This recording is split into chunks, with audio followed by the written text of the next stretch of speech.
So we're into Unit 6, and this is about solutions, and we're going to actually quantify our solutions in terms of colligative properties like boiling point, freezing point, melting point. These are all concepts we've learned in Unit 3 with intermolecular forces and bonding, and now we're actually going to see the concept of those interactions between the solute and the solvent, and then we're also going to quantify it. So this unit is about calculating the boiling point as it elevates or the freezing point as it depresses, depending on how much you add of the solute.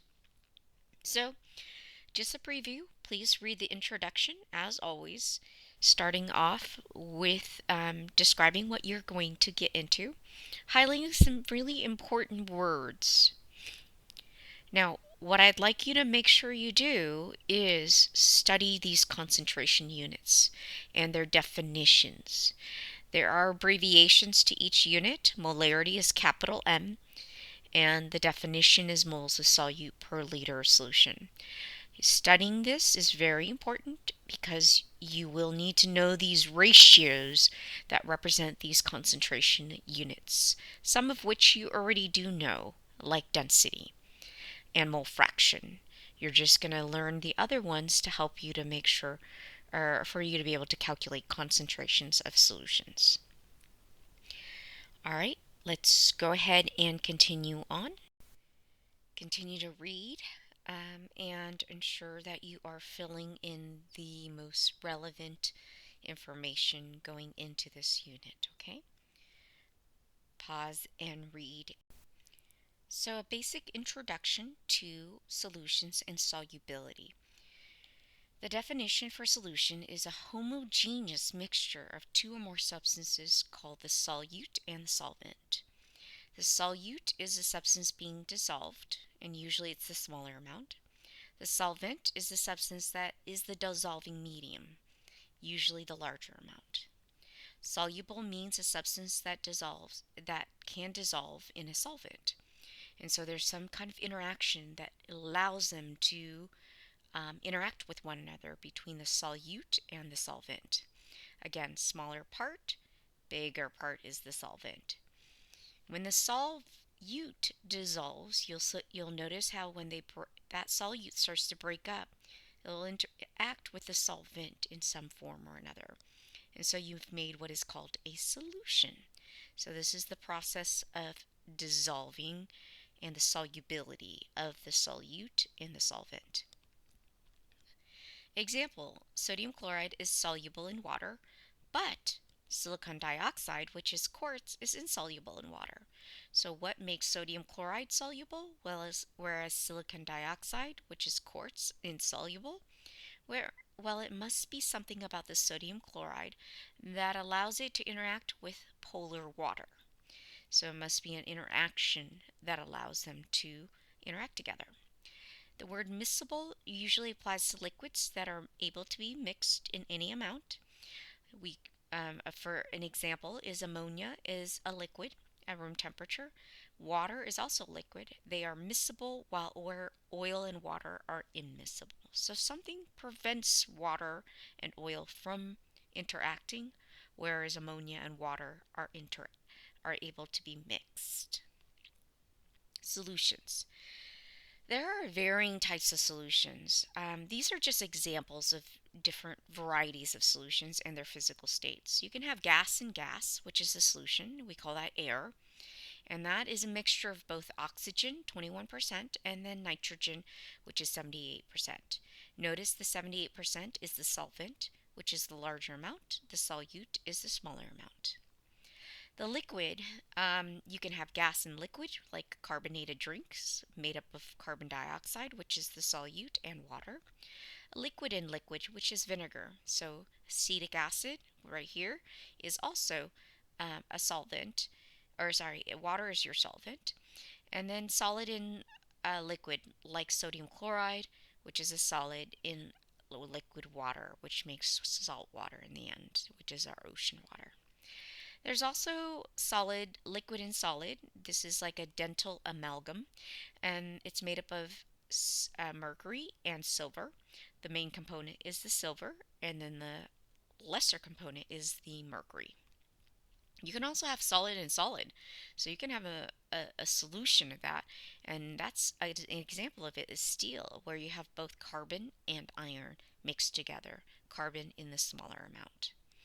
So recall the smaller amount is going to be the solute. So it's always the smaller amount.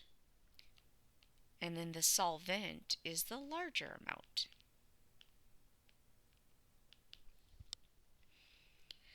What is solvation? Solvation is a process of surrounding the solute, which is the smaller amount. This is the solute right here, and then over with the solvent particles to form a solution. And we tend to describe aqueous solutions when you have a solution in which water is the main solvent. Notice water plays a pretty common, is a universal solvent in our liquids. Hydration is the solvation in water. So specifically, they're very much similar because you're really looking at basically the same idea where you're looking, or water is your solvent. So there are two kinds of solvation processes that we'll be looking into very closely. There's the solvation of ionic compounds. There's also solvation of molecular compounds. Reminder, ionic is metal with nonmetal, molecular is nonmetal with nonmetal. So the solvation process is quite different between the two. In an ionic compound, like this crystal lattice structure of sodium chloride, what happens when we put it in water is the water molecules start to hydrate around each of these crystals, these cations and anions, and it starts to pull each of these cations and anions away from their bound structure, the solid structure. And that and how the interaction will occur is the sodium ion, which is positively charged, is going to interact with the partial negative on the oxygens.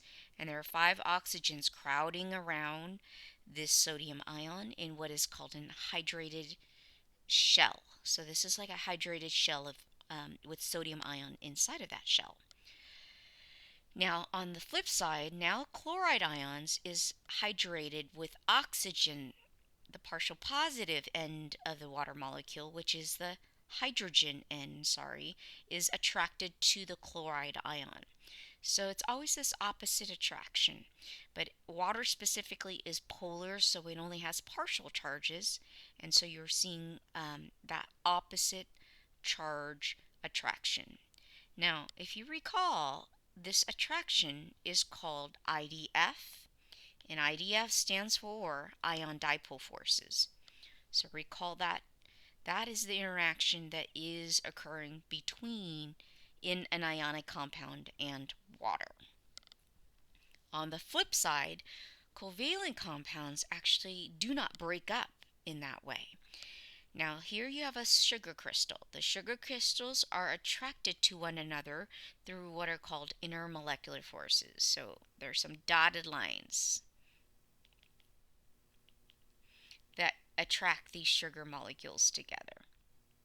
And I'll like you to draw them in, please, so that you can see this attractive force. Now, water comes in, being polar, will attract these polar sucrose molecules. So this is also polar. Water polar, sucrose molecules polar. So there's some parts of water that will attract the sucrose molecules, specifically the hydrogen bonding parts.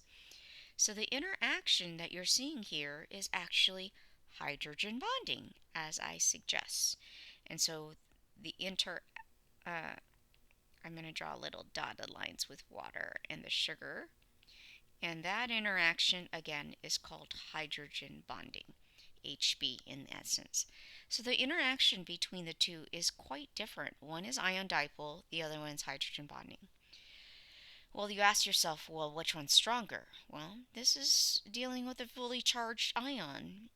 and partial charged water. Well, here you're dealing with partial charged sucrose with partial charges on the water. So which one's stronger? Full with partial or partial with partial?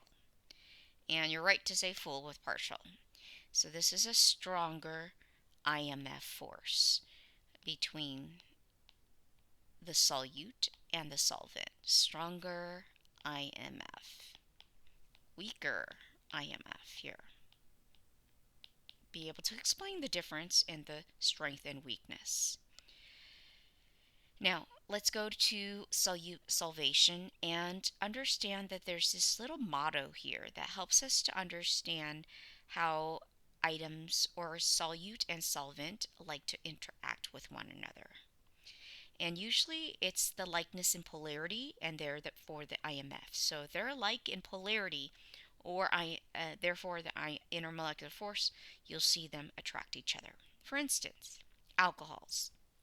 Alcohols have both nonpolar and polar end. We've covered this. We're just reviewing. And it will not dissociate ionic salts. So alcohols have both end, polar and nonpolar end, which means it will dissolve with polar and it will dissolve in nonpolar, but it has nothing to do with ionic salt. And we know that ionic salt is way too charged for this to be pulling and stripping each of these ions off of its crystal lattice structure. It needs a very polar molecule like this, like water.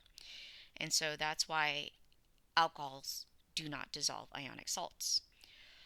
Polar substances will dissolve polar ionic alcohols. So this polar will mix with this at this spot right here specifically. And this polar will also mix with ionic salts. And that's it. So ionic salts, alcohols, and of course other polar molecules. Nonpolar, which is this right here, has no charge whatsoever. So there's no charge distribution, only temporary ones. So there's no permanent charges.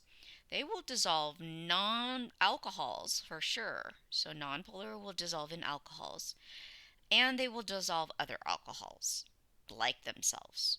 Or sorry, other nonpolar substances like themselves. Let's look at some examples, real world examples, to help us to understand whether the substance is going to dissolve. And so the first thing you want to do is figure out who the solute and who's the possible solute and its polarity.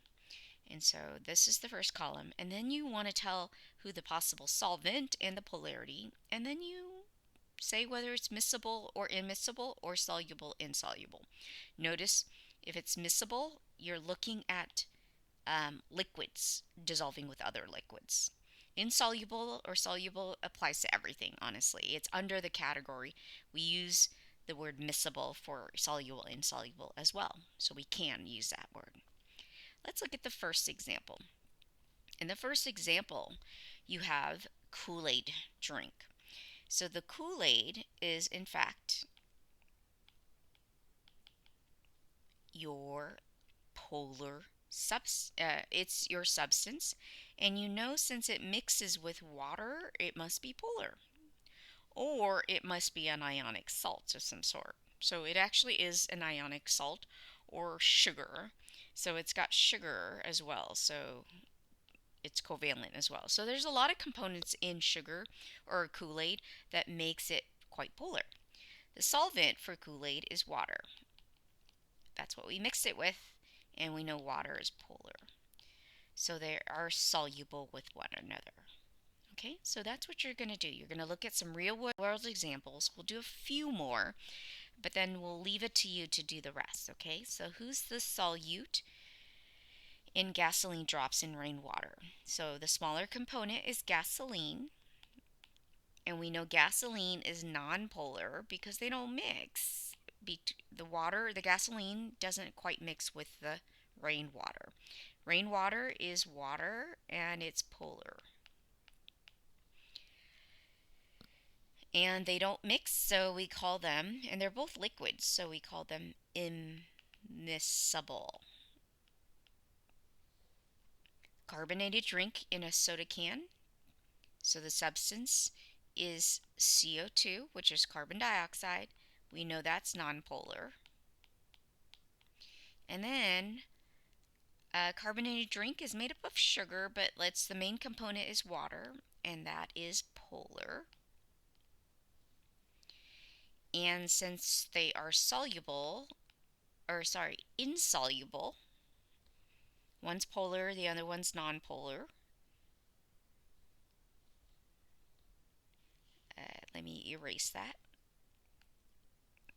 And let's say that it is insoluble. That's why when I open a can of Coke, where does the carbon dioxide go? It goes away. It flattens up the drink, we call it. So it leaves our drink flat. Now, if under pressure, like I see right here, unopened means I'm under a lot of pressure. What happens is the carbon dioxide, though it's nonpolar, gets dissolved.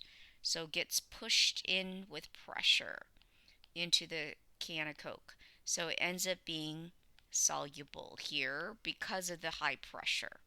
But that's induced from leaving or pressurizing the can and then closing it up and sealing it. So that unopened really changes up the game in terms of solubility. Use Simply Clean to scrub bath tiles and rinse. So Simply Clean is a cleaner. And so Simply Clean will be your solute. And then I'm going to abbreviate, okay? Now Simply Clean can be washed down. And so this is definitely polar. So I'm going to put P for polar and then NP for nonpolar.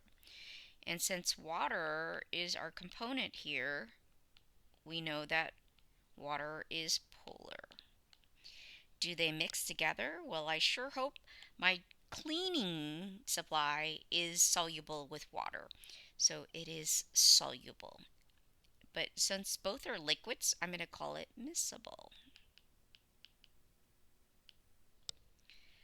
Mom's salad dressing is a mix of balsamic vinegar,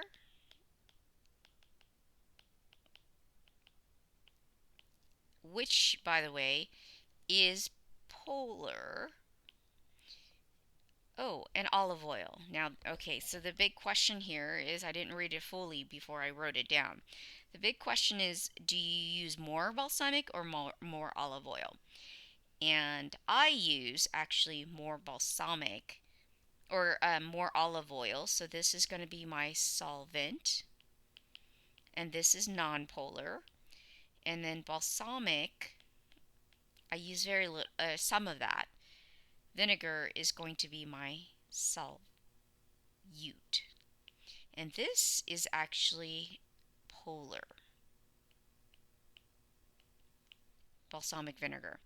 And so do they mix? Well, if you've ever added both and gone to like macaroni grill, they usually give you bread and they give you this mixture. And you oftentimes see them very much separated. So they're both immiscible. All right, pause and work through the rest. I'm only giving you 3 left. Go ahead and work through the rest, and you'll see my answer after you unpause. All right, you'll notice that water seems to be a universal solvent in most cases. And then check your answers as you go through and understand why one substance is soluble or miscible in miscibles. Okay. Let's go to this concept question, example 2. Which one would be a better solvent for I2? And I2, if you look at it, it's a diatomic molecule, and it's made up of the same element bonded together, and that means it's nonpolar. It's very symmetrical, so nonpolar. Well, we're looking for something that is nonpolar between carbon tetrachloride and water. Between the two, carbon tetrachloride and water. And I know water is in fact polar. We've been emphasizing that. Carbon tetrachloride it does require you to draw. And upon drawing carbon tetrachloride, you'll see that it's quite symmetrical. You should draw. So it's symmetrical, which means the substance is nonpolar. So which one would be better? Definitely carbon tetrachloride. Like dissolves like. Let's go to electrolytes. Electrolytes are solutions that produce free ions to conduct electricity. So you've got to be able to break up those ions and free those ions from these ionic compounds. So it means you're really dealing with something that is ionic in nature. Now, sometimes it could also be acids. Acids ionize. And so that's why, and acids are covalent. And that's the only one that you have to watch out for. Covalent, which ionizes. There's other ones, including bases, which are ionic in nature. And then ionic salts, we already said, and then acids. So those are the things you want to watch out for. And how strong of an electrolyte, so how strong the acid is going to be discerned right here. So we've got three categories. There's strong electrolytes, so they produce a lot of free ions.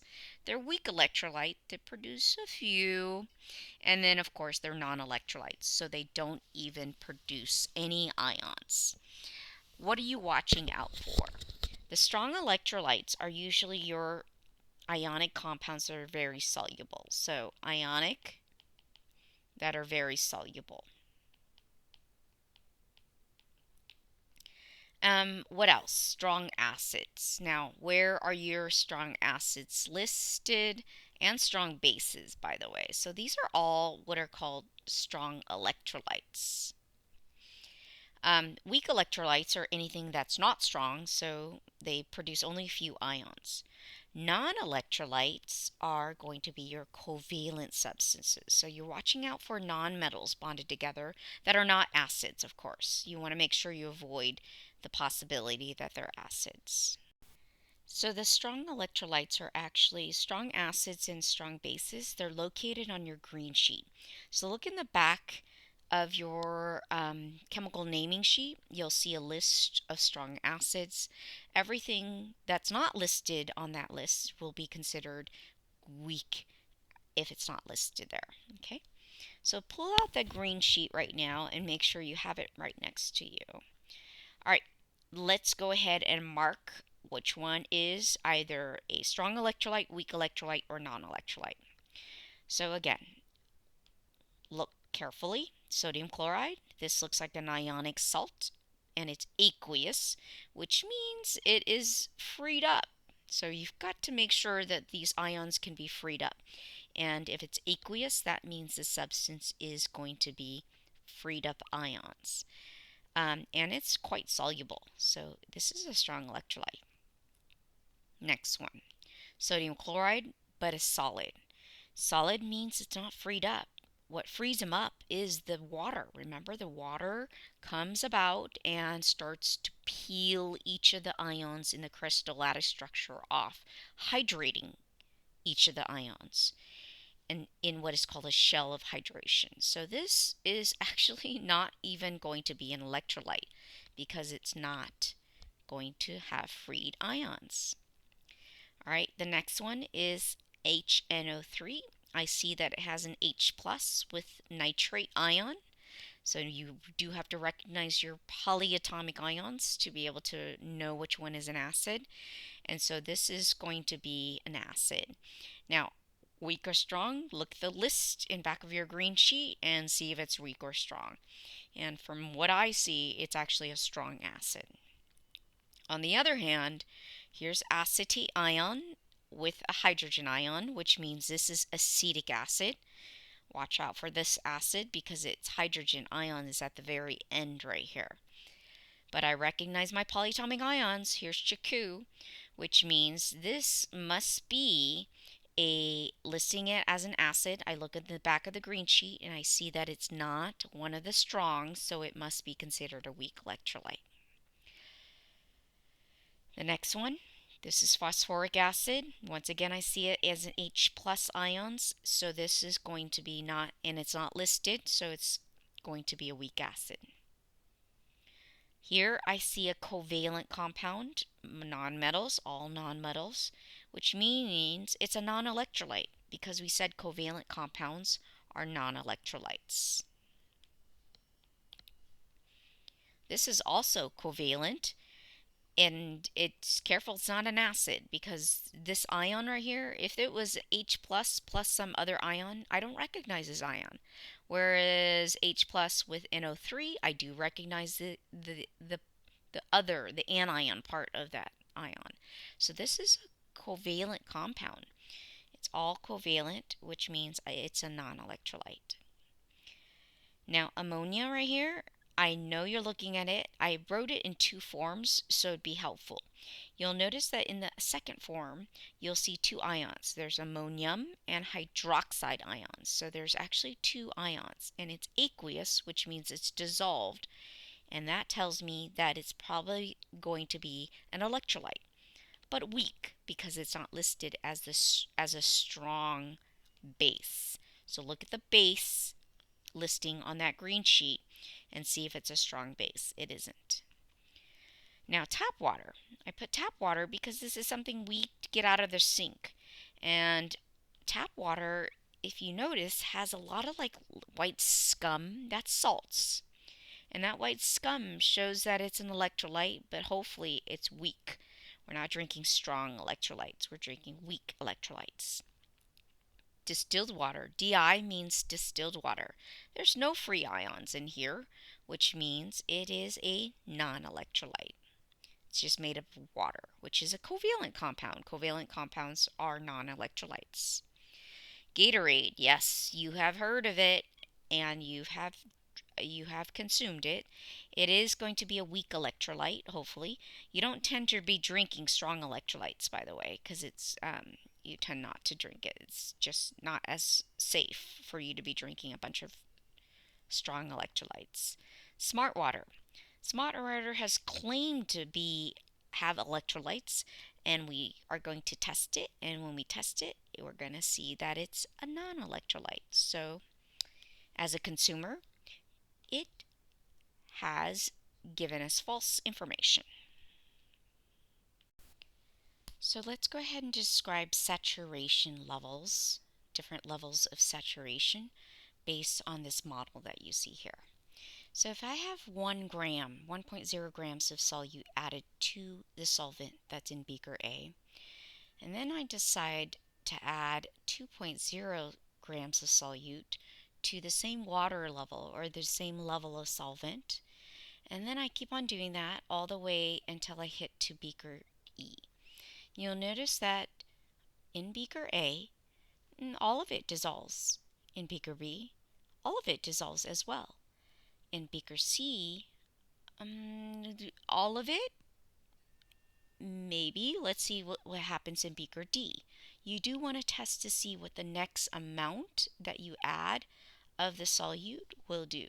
And it looks like adding 7.0 grams of solute causes some of the solute not to dissolve. So saturation lies between 3.6 grams and 7.0 grams of solute.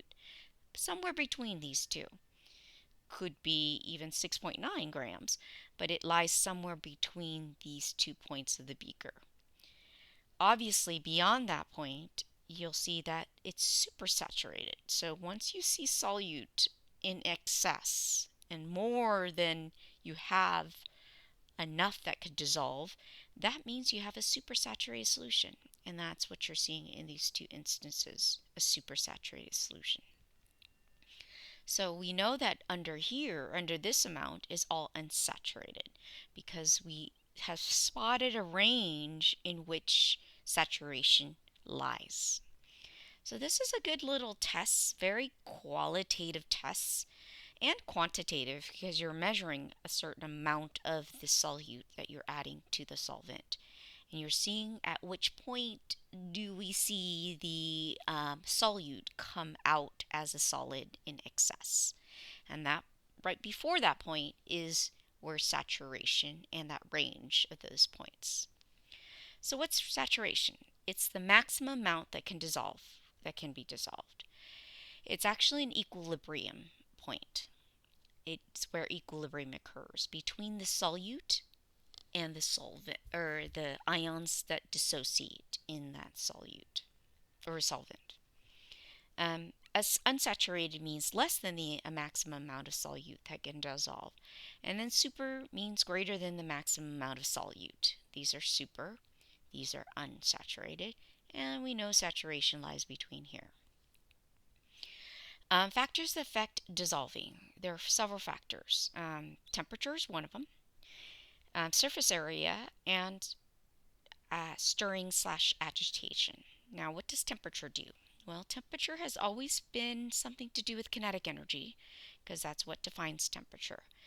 And so as we increase the temperature, what happens is the molecules have more kinetic energy to find each other. They're moving more. There's a solubility curve, and that solubility curve describes the solubility of a certain ionic salt in a certain amount, 100 grams of water.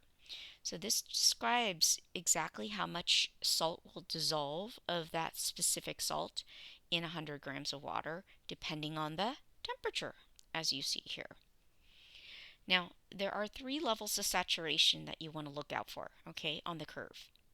The unsaturated is when you're below the curve. That means we're not dissolving, we're not adding the maximum amount that can dissolve at that point. So underneath the curve at that temperature is all unsaturation. On the curve, right on that mark of that of the solute, is where the maximum that can dissolve has dissolved in 100 grams of water. And so that is what is called our saturation point. Above the curve at a certain temperature, above it, like this here for sodium nitrate, above it is going to be supersaturated. And that point is where more than enough, an excess amount of the solute will come out as a solid in solution. So this is why this model is really helpful for you to be able to understand the level of saturation. We are going to answer some questions with that. And again, this is showing the temperature effects of solubility. So we're going to answer example 4 questions A through G. Which substance is the most soluble at 20 degrees? So I'm going to go to 20 degrees and I see which one is the most soluble. And to me, according to the chart, it looks like potassium iodide is the most soluble. Most soluble in this case is potassium iodide. You can dissolve a lot more in 100 gram than the other substances. So Ki is the most soluble. Now, what's the least soluble at 20 degrees? Well, I'm going to look at the very bottom of the graph, and it looks like it's this curve that we see curving up, and it looks like it's potassium chlorate. So at 20 degrees Celsius, it's potassium chlorate, KClO3. Along the curve for each substance represents what level of saturation? Well, I did mention that earlier, and we know that that's saturation point. And then above the curve is supersaturation. Below the curve is unsaturation. Next question. What mass of potassium nitrate will dissolve in 100 grams of water to make a saturated solution at 50 degrees Celsius? So I first look at the temperature, and then I find potassium nitrate right at this spot. So then I go over and see what mass I would need to dissolve, how many grams of solute would need to dissolve per 100 gram of water. And I see that it's 80. So 80 is the mass of potassium nitrate that would dissolve to make a saturated solution. Now we go to F. What happens to the same potassium nitrate solution in letter E? So really it should say letter E, when the temperature is cooled to 40 degrees Celsius. So I'm going to mark those spots on the graph. I'm going to mark that I was originally at 50 right here, and then I cooled it down to this spot right here, which is 40 degrees Celsius. So I moved my way down. And so it looks like I am at the saturation level has changed at 40. So now I'm above the curve. The curve's right here where saturation occurs. I'm above that curve, which means, class, I am at a supersaturated solution. So now you've made a supersaturated solution. I'm going to abbreviate. My abbreviation for solution is SLTN, okay? Now the next question. It says, what mass of ammonium chloride will dissolve in 300 grams of water? Underline 300. Usually it's 100 grams of water. Now it's 300 at 70 degrees to make a saturated solution. So I'm going to go to 70 degrees Celsius, and I'm going to find ammonium chloride. And I keep on going until you find ammonium chloride as far as the curve right here. So it looks like saturation occurs when 60 grams of ammonium chloride is dissolved in 100 grams of water. So if 60 grams is dissolved in 100 grams of water, so 60 grams of ammonium chloride, how much would dissolve in 300 grams of water? And you're right to think that, to say that it's 3 times, because it will be 3 times. So the answer in this case is going to be 180 grams. This is my answer to the mass of ammonium chloride that will dissolve in 300 grams of water at 70 degrees Celsius. Let's go to the next. Surface area. A lot of surface area would increase the dissolving because the increased area will allow for the solute and solvent to interact well. So it really is showing increasing the area for which the solute and the solvent can interact. Stirring and agitation. This also increases solubility because it increases the chance of the solvent finding the solute, or the vice versa, which is the solute finding the solvent. Now this next one is pressure. Now pressure only applies to gases, so please be very aware of that. It only applies to your gases. In liquids, an increase in pressure is going to force gas molecules through the solvent. And so we use Henry's law to explain the mathematics of this. Henry's law is right here, and it's really a proportion. As you increase in pressure, the solubility of the gas increases. But it only applies to gases, okay? So make sure you recognize that it's only the solubility of a gas that is going to be impacted by pressure. Recall that, remember, gases do exert pressure, and so gases are influenced by the pressure. Now, here we have all the different units of solutions. You'll see them all measured, right, or their quantitative way to measure the amount of solute in a given amount of solvent or solution. Oftentimes it's a ratio of the solute, which is usually the part, it's the smaller part, versus the whole, which in this case is the solution. So you're always going to see this relationship of the solute and the part over whole, or part over the smaller part over the larger part. So you're always going to see this relationship going through each of the units, but then of course different units to associate with each of those relationships. Please make sure you write down the abbreviations for each of these units. We're going to get into concentrations and making solutions. So here are the steps to making a solution. First thing you want to do is weigh out a certain amount of solute.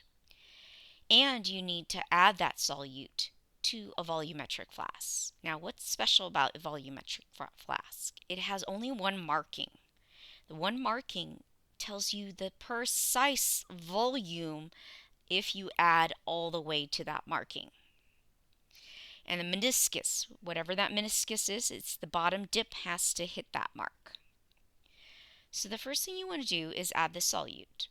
Then you add some solvent to the solute and dissolve it. Now you don't need to add it all the way to the top because mixing is harder if you add water all the way, the solvent all the way to the top. So it's good to add halfway and then you stir it. So you add distilled water halfway and stir. And then you allow for a little volume contraction as the solute starts to become hydrated by the solvent, which is the water, and then you add more distilled water until you hit the mark. You add a little bit of more distilled water, and then keep on stirring, and then you eventually add until the mark, until you no longer see any more volume contraction. And the volume contraction occurs because when the solute dissolves with water, they tend to pack with one another. The water and the solutes tend to interact and have these intermolecular forces that pack these particles closer together. And that's why you tend to see volume contract, which means the volume decreases slightly because of over time and as the dissolving takes place, the particles, the solute and the solvent starts to compact together, interact. So that's how to make a solution. These are the steps to do so. Let's get to molarity. So we're going to one by one go through each of these calculations for these units of concentrations. So the first one is molarity, and that's moles of solute per liter solution. This is the most popular of the units, so I'm going to star it. It's quite popular of the units that we use when we are making solutions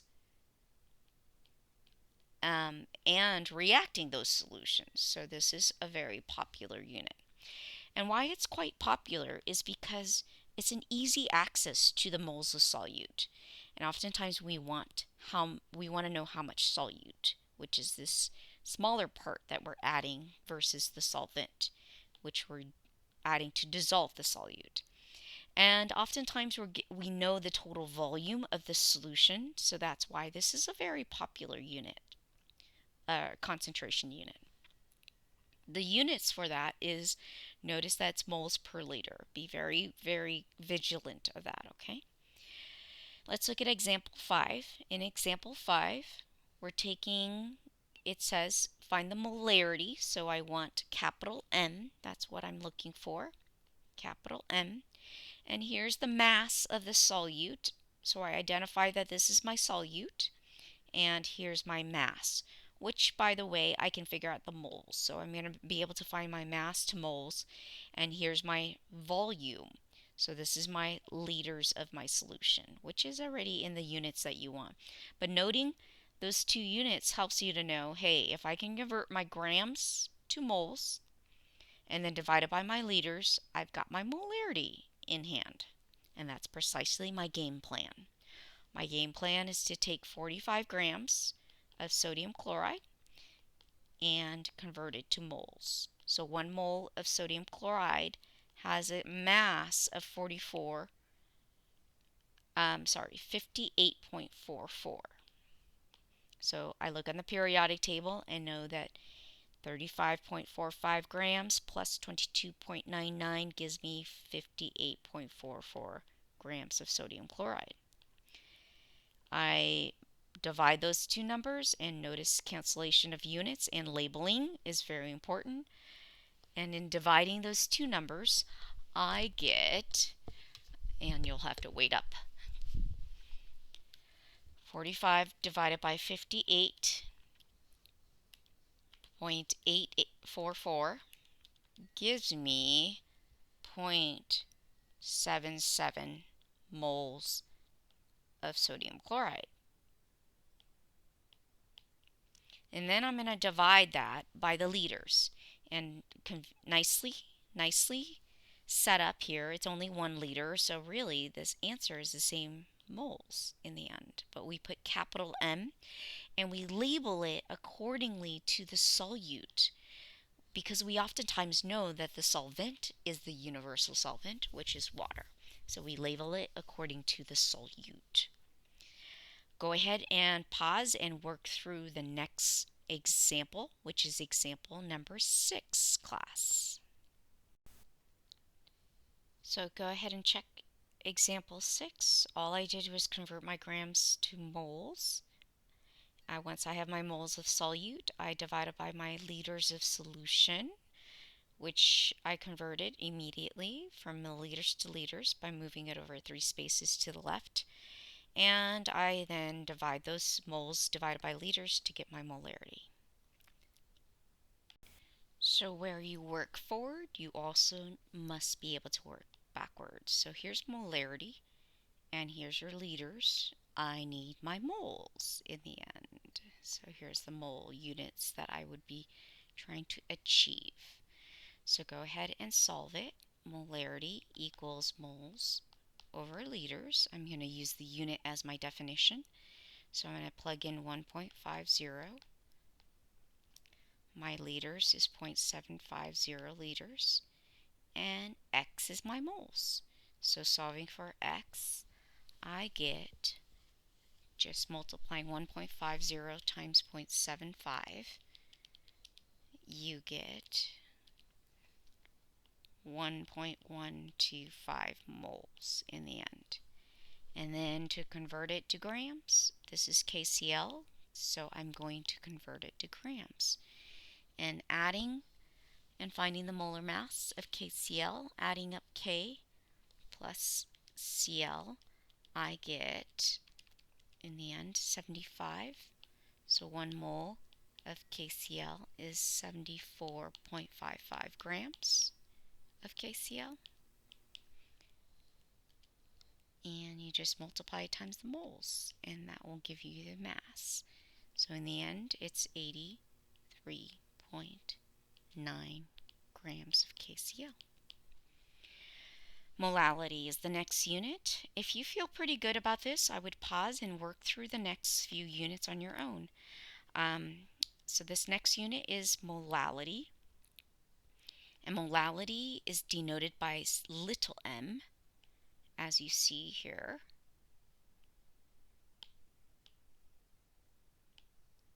Right here. And little m, so it's cursive little m, so it's moles per kilogram.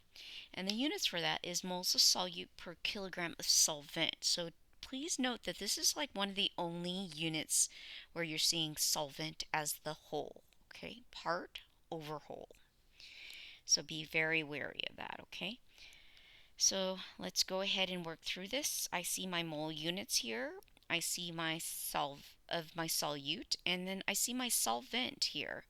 And this solvent is water, and I need to get it in kilograms. So I am noticing whether my substance is solute versus solvent, okay? I am noticing those things. I know I haven't been pointing that out, but I want you to be aware that I am noting those things. So to do my molality, it's moles per kilogram, so I'm going to take my mole units, so molality, which is cursive M,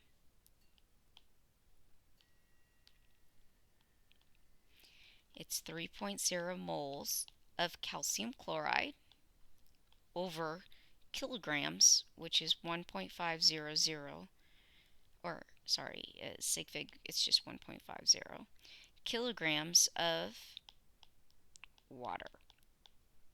And divide those two, I get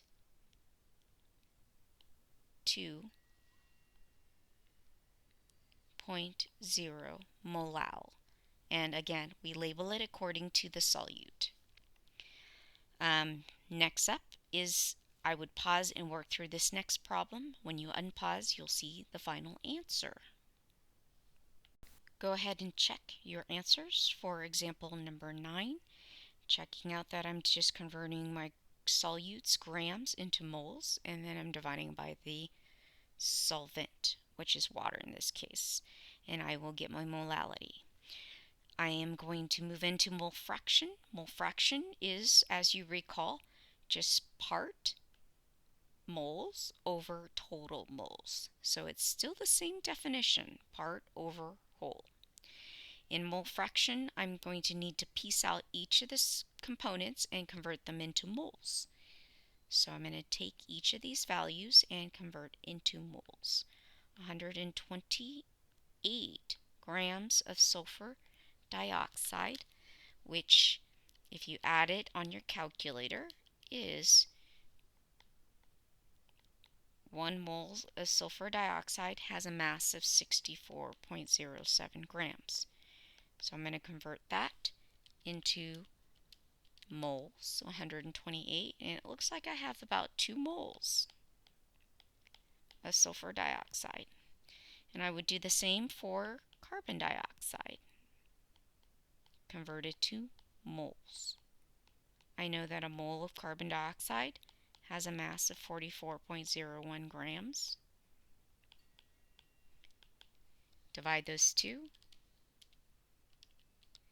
you get 34.08. You can keep that as 2 sig figs, so that's about 36.08. You actually can keep that again as 2 sig figs. So that's your, oops, sorry, I put grams. It's supposed to be moles, moles, moles.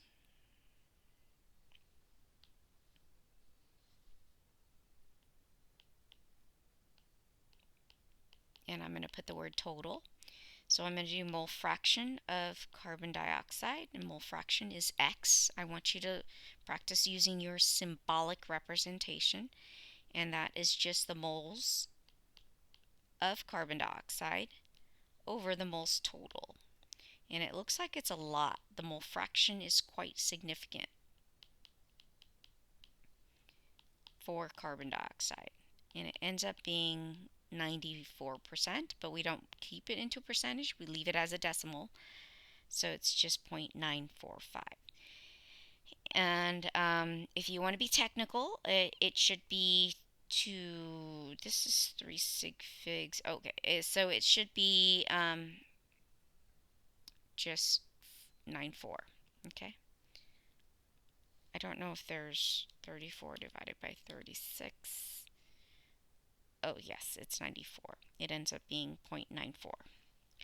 All right, pause the video and work through example 11, which is the next problem, and figure out the mole fraction of steam. Think about what steam is. Steam is the water vapor, water in the vapor form. So go ahead and work through your calculations. After you unpause it, you'll see all my work and my final calculations.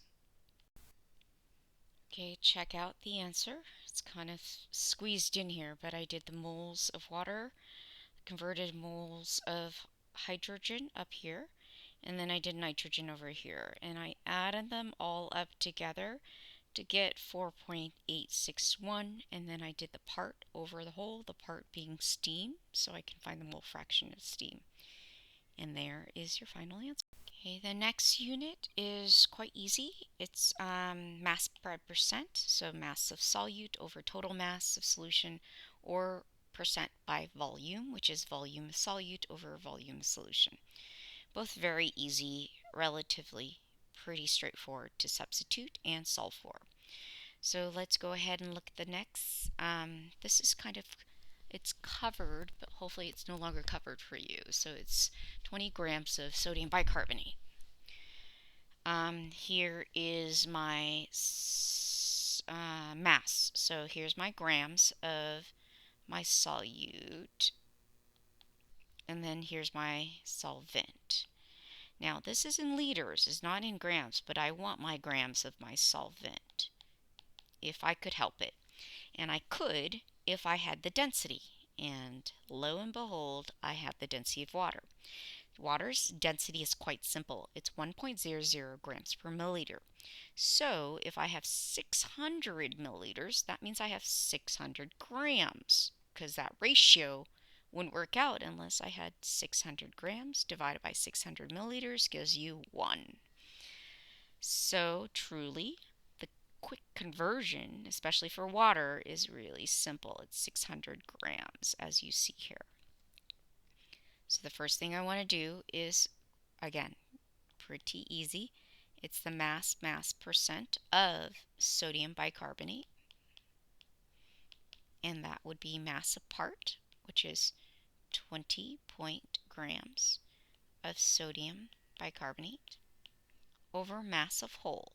So 20 grams plus 600 grams of the solvent gives you 620 grams. So when you divide those two, hopefully, well, you've got to sum this part, which is 620. Let me just write it down. And then divide and times it by 100. I forgot to put the 100 in there because you do want to fully ratio it out to 100. And when you do that, you get 3.2% of sodium bicarbonate. Pause and work through example 13. It should be straightforward. When you unpause, you'll see the answer.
In example 13, I divided up into beer and wine, and I used the percent volume, substituting the percentage in. Now you could easily turn this into a decimal by just dividing and moving this twice over to the left, and then you can set your proportion pretty nicely. But I just went ahead and just substituted straight out from the equation, and I saw that X ends up being 14.2 milliliters of ethanol. And I did that also to wine to see how much ethanol is in wine. And it looks like definitely wine has more alcohol in it in the end. And so wine, alcoholic beverages are actually sold by percent, by volume. Let's go and look at density. Density is mass divided by volume, and this is over solution. So mass of the solution divided by volume of the solution. It's a ratio of two different units, not part of or whole. It's just two different units. When you read a problem, you want to make sure that you're working through that very idea with those units, okay? So here I have my amount of hydrogen peroxide by mass, and I'm trying to convert, and it has a density of this as well. So this solution that has 30% by mass of hydrogen peroxide has also a density of 1.11 gram per milliliter. It's asking me to calculate the molarity.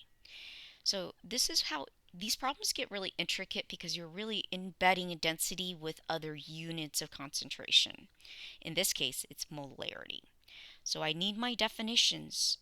I need to know my definition. Molarity is moles of solute over liters of solution. So if I have pieces of that, I am golden. And where I'm going to get the liters of solution is exactly what you're spotting it. It's in the density. You see here it says milliliters. This is 1.11 gram per 1 milliliter of solution. So you're going to assume you have 1 milliliter of the solution in the end. So if you have 1 milliliter, and I'll write that in to make sure you see that. This is 1 milliliter of solution. So assuming I have 1 milliliter, actually I'm going to assume 1,000 milliliters. If I have 1,000 milliliters, that means I'm going to have to multiply the top and bottom by, that's 1,000 down here, which means I'm going to have to multiply the top by 1,000. So I hope you all see that if I multiply the top of this ratio by 1,000, I get 1,110 grams, and then the bottom is 1,000 milliliters. I'm just multiplying that ratio. It still equals 1.11 gram per milliliter in the end. By doing that, why did I assume 1,000 milliliters? Well, because 1,000 is really 1 liter. So I can translate it directly. Now 30% of this is by mass, so here's the mass component, is made up of hydrogen peroxide.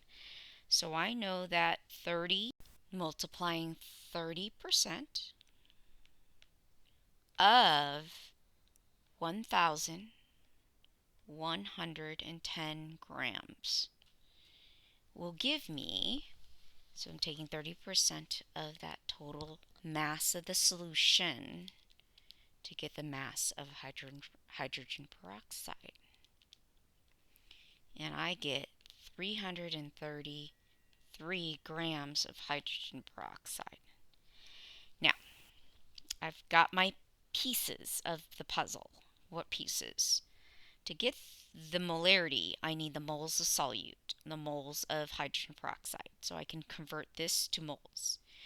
To get molarity, I need the liters of solution. And I know from the density, which is the density of the solution, I have here a liter right here, which is 1,000 milliliters. This is the same as 1,000 milliliters. So I'm going to take that extra step and convert this to moles. So I'm going to take a mole to get from moles of hydrogen peroxide, or grams to moles. I'm just going to use the molar mass.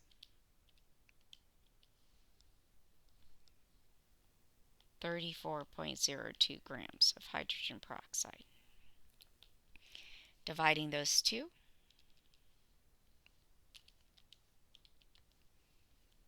gives me 9.7 sig fig wise 79 moles of hydrogen peroxide. Now I had already assumed I had a liter, because I said I had 1,000 milliliters. You could still do it with 1 milliliter. So you would work 30% of this mass, which is 1.11. It'd be smaller numbers. It's kind of nice just to go directly to a liter here if you want, but you would still end up with the same answer in the end.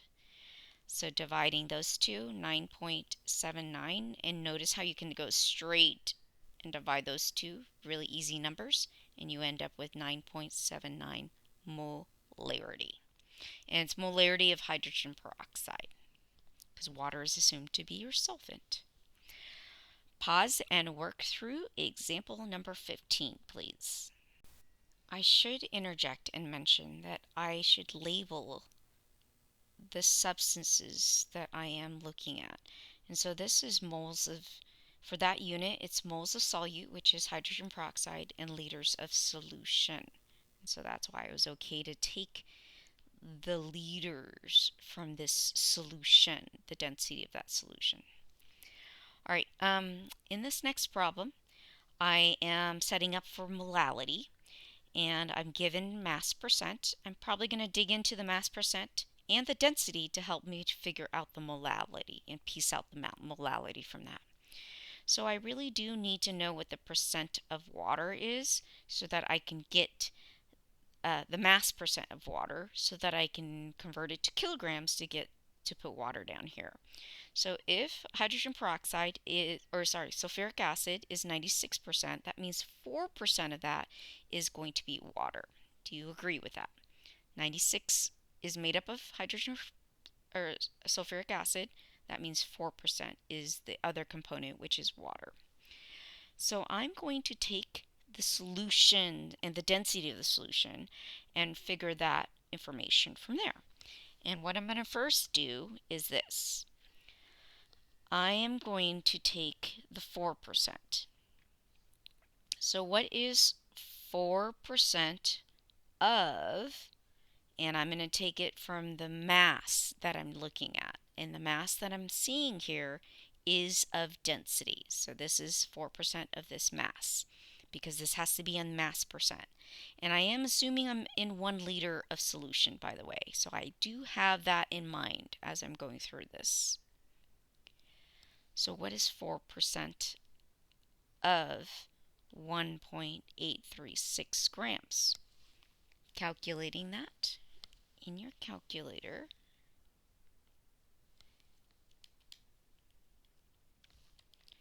I get 1.836 times 4%, 0.07344, and that is grams of water. Now I can convert that to kilograms easily. That would be really a small number, an even smaller number, so 3 spaces over to the left. But it's okay if it's small. And this is how many kilograms of water. So the other component is the sulfuric acid that I need. So if the mass, that mass is the water, to get sulfuric acid is to take 96% of that 1.836 liters or grams of the solution, and that will give you 96%. It should be the difference of 1 point. These two differences will give you that mass in the end, mathematically and logically. And my answer ends up being 1.76256 grams of my sulfuric acid. Now I want to take that grams of sulfuric acid and convert it to moles. So I'm going to use the molar mass of sulfuric acid, which ends up being 98.08 grams in 1 mole. It's given to us, actually, which was nice. So I'm going to take that number and divide it by 98.08 grams. It's given to us right here. And then when I divide those numbers, I get a very small number. Rightly so. We're dealing with really small amount quantities. So this is the moles of sulfuric acid. So I can substitute those pieces into the puzzle. So I'm going to take the moles and divide it by my kilograms in the end. So the moles of sulfuric acid is 0.01797 moles. And I'm going to label it, always labeling to make sure I'm writing the right number in the right part of the ratio. And my solvent is water, and it's 0.00007344 moles of water. And that gives me my molality. So dividing those two numbers, quite small numbers, I get a molality that's quite large.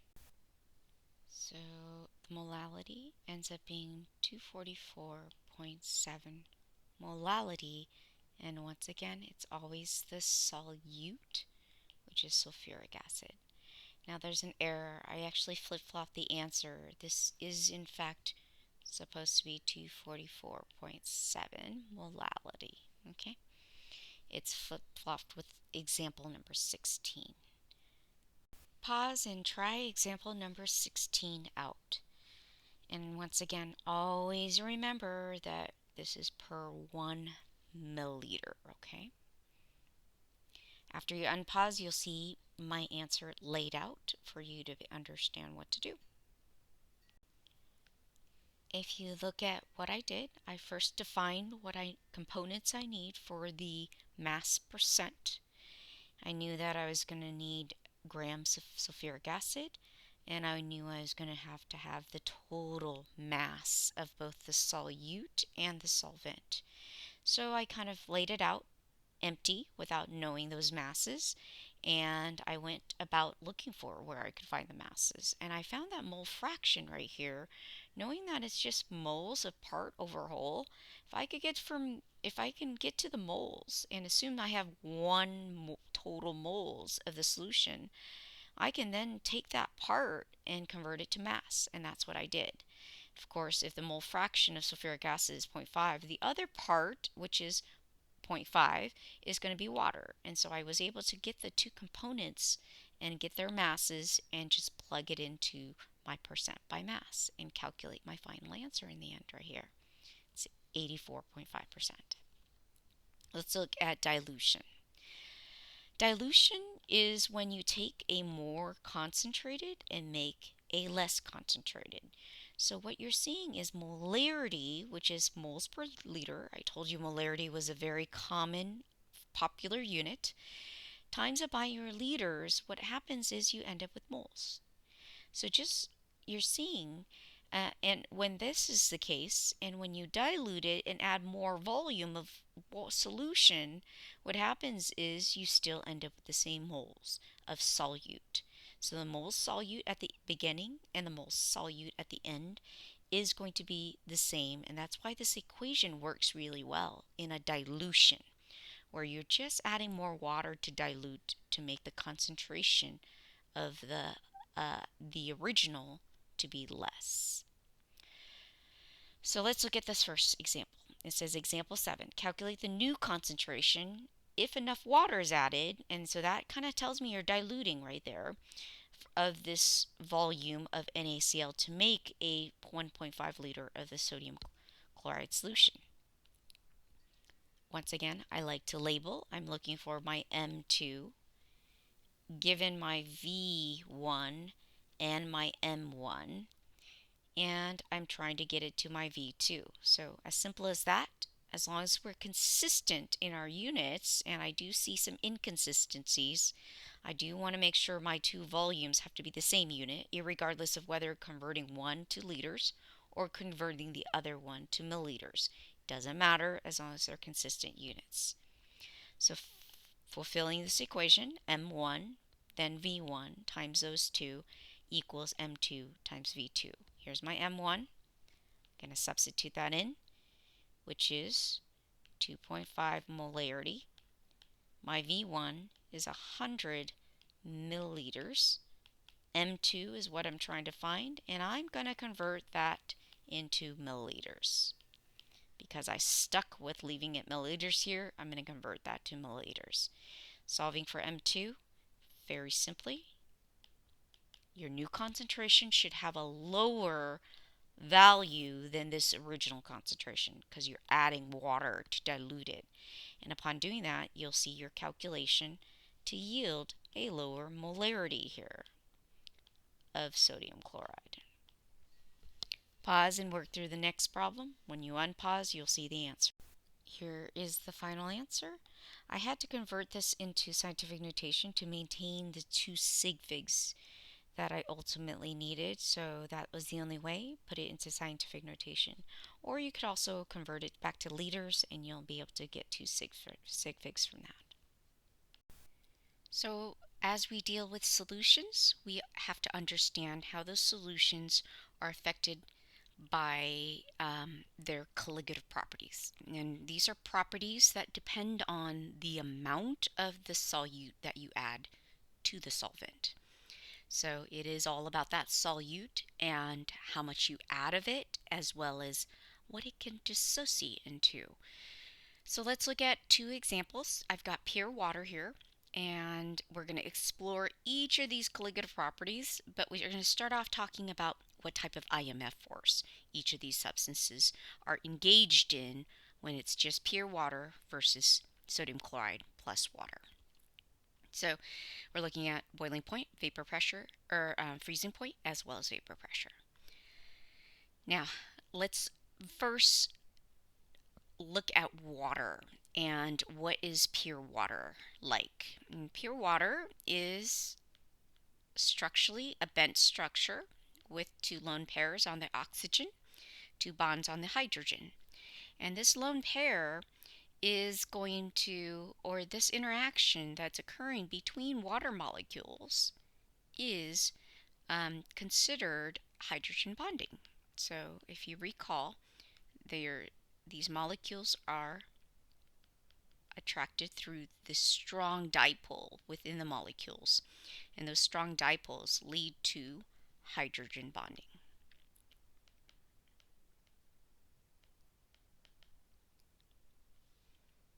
I'm going to space that out a little further, being that it's a liquid. And so, yeah, just draw a few molecules and make sure you can see the hydrogen bonding. And that listed, that's hydrogen bonding that's occurring as far as the IMF force. And then let's go over to here and let's see what's happening with one formula unit of sodium chloride. And I'm going to put sodium chloride in green. So here, when sodium chloride gets added to water, I have a sodium ion and a chloride ion. And I know that my water is going to orient a certain way, and usually it's the partial negative side that's going to orient towards the sodium ion.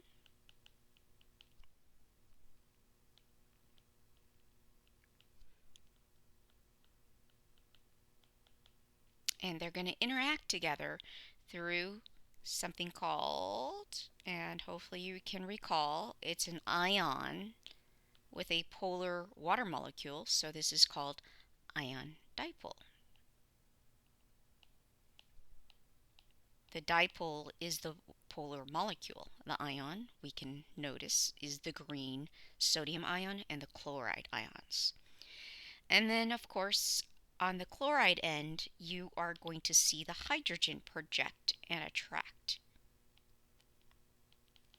with the chloride ion because hydrogen is partially positive.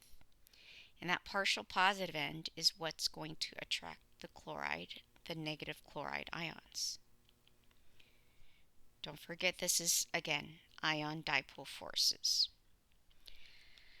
Now with that, we can compare. We're comparing between ion dipole forces versus hydrogen bonding. And we know that fully charged ions with polar molecules, very polar molecules, is a lot stronger than the weaker hydrogen bonding. Now, how does that affect everything? Well, water boils at 100 degrees Celsius. So we know 100 degrees Celsius is the boiling point of water. And that means that if I add a salt like this, it's going to be we're going to have a harder time trying to break up the ion dipole forces because it's stronger, leading to a higher boiling point. Now, what's the higher boiling point? I'm not sure. We'll figure it out mathematically. So it's going to be greater than 100 degrees Celsius. This is what it's equal to, 100 degrees Celsius, but it's going to be greater than that when it comes to the boiling point of a salt solution. Freezing point.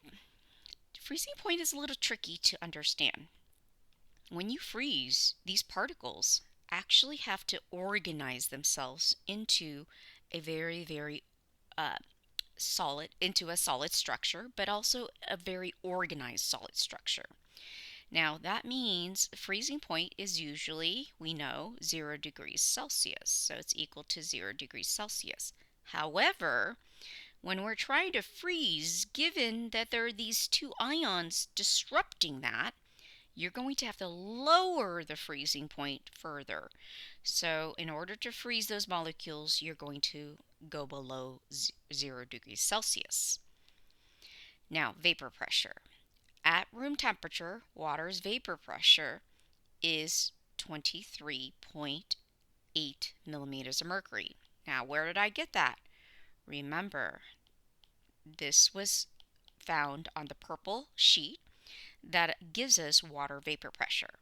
Now, what will that do to the vapor pressure at 25 degrees Celsius if I add salt to that? Well, if these particles, if the sodium ions are really holding these water molecules tightly together, it's going to be hard for these water molecules to become a vapor. So to evaporate on the surface to become a vapor.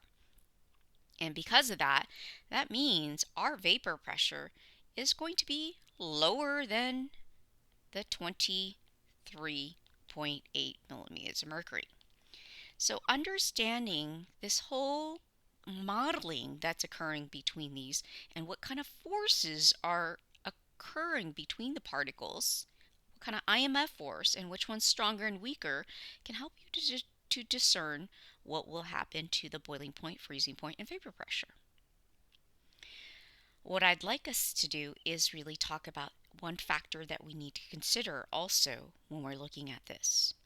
You notice that sodium chloride is in one unit in the crystal lattice structure. When it goes into water, in one unit of it, of sodium chloride, one formula unit, you know that it's going to break up into two particles. So that particle, the number of dissociated particles, is called the von Hoff factor. There's a name for it. And assuming that we're in ideal solutions where there's 100% dissociation for any soluble substance, as opposed to a measured I value in the laboratory, we are going to make that assumption that all these particles are going to ideally dissociate into however many particles they're capable of doing so. For covalent compounds, because they're bonded through sharing of electrons, the von Hoff factor of any molecule is actually 1. And so we know that they don't dissociate because they're not ionic, they don't ionize, they don't produce ions, and so they contribute one particle as one, or their whole structure is one particle. So the von Hoff factor, looking at anything covalent, which if I need to remind you, covalent compounds are made up of nonmetals, we know the von Hoff factor is 1. For ionic compounds, the von Hoff factor will vary depending on the number of dissociated ions in one formula unit of the compound. So here's a covalent compound. The ideal von Hoff factor is 1. Now I also have the measured. The measured means it's what we found out in the laboratory. But we're assuming all our solutions are ideal solutions, so we're going to assume that the von Hoff factor is ideally however many particles it has and will dissociate into. So looking at sodium chloride, there's 2 ions, so it's 2. Hydrochloric acid is in fact a strong acid, and you know your strong list of strong acids from the back of your green sheet where it has a list of it, and so this dissociates into 2 ions. Here's magnesium chloride, ionic, 3 particles. Calcium nitrate has 1 calcium and 2 nitrate ions, and so that's 3 particles. This is covalent, so they're all nonmetals, so I know this is just 1 particle. And then iron 3 chloride produces 4 particles. So we're going to take this assumption. The assumption is that all these solutions are ideal, and we're going to use this in our calculation. Use this ideal von Hoff factor. Okay? in our calculations. So we do have to assume our solutions are ideal. Just like we had an assumption prior for gases that they're all ideal. Now, when we calculate boiling point and how much boiling point elevates, we're using an equation, and this is the equation. Notice the von Hoff factor is right here, I, and we do need Kb values, which, by the way, is in the back of your purple sheet. So one side has the vapor pressure, the other one has what is called the molar boiling point elevation constant, and so this is the Kb. And then, of course, this is cursive M, which is molality. So I need all these pieces in order to figure out the change in temperature relative to the boiling point of the solvent. So you're always comparing what happens to the solution's boiling point when I add solute to it compared to the pure solvent. The pure solvent would be oftentimes water's boiling point. And I do want to remind ourselves what water's boiling point is. Water boils at 100 degrees Celsius. Okay. Now, let's go ahead and do these calculations. So here, the units tell me so much information. Here's my molality right here. So I have my molality right here for me. I'm trying to calculate the boiling point. So I'm trying to calculate T for the solution. So this is TB. And then I'm given sodium chloride, which is my solute.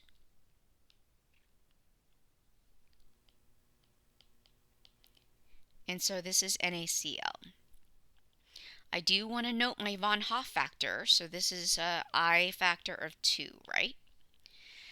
So all I do is just plug it into this equation with the understanding that I'm looking for the change in temperature here.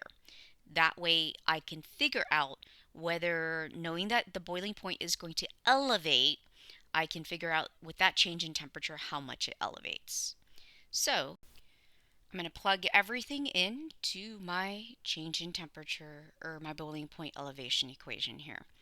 So I start off with delta T B as the equation states, and so I'm substituting the von Hoff factor in there, and then I look for my Kb value. My Kb is a constant. It's called the molar boiling point elevation constant, and it's based on the solvent, and the solvent in this case is water because of the word aqueous. I know this is a water solution, so water is the solvent. So I look up water and I look at for the Kb value. The Kb value is listed as 5.512. Hopefully you're all looking. And the units for Kb is in degrees Celsius times kg, kilograms, over moles. And so I am going to interpret this unit and see what that unit, or that analysis for the unit, is. And then the molality is stated as 0.15, and I'm going to define that molality based on the my definition of molality, which is moles of solute, NaCl, over kilograms of water. So this is kilograms of water right here, kilograms, moles right here. So I'm going to see some cancellation between units. Moles cancels out, kilograms cancels out, leaving me with the unit I want, which is degrees Celsius.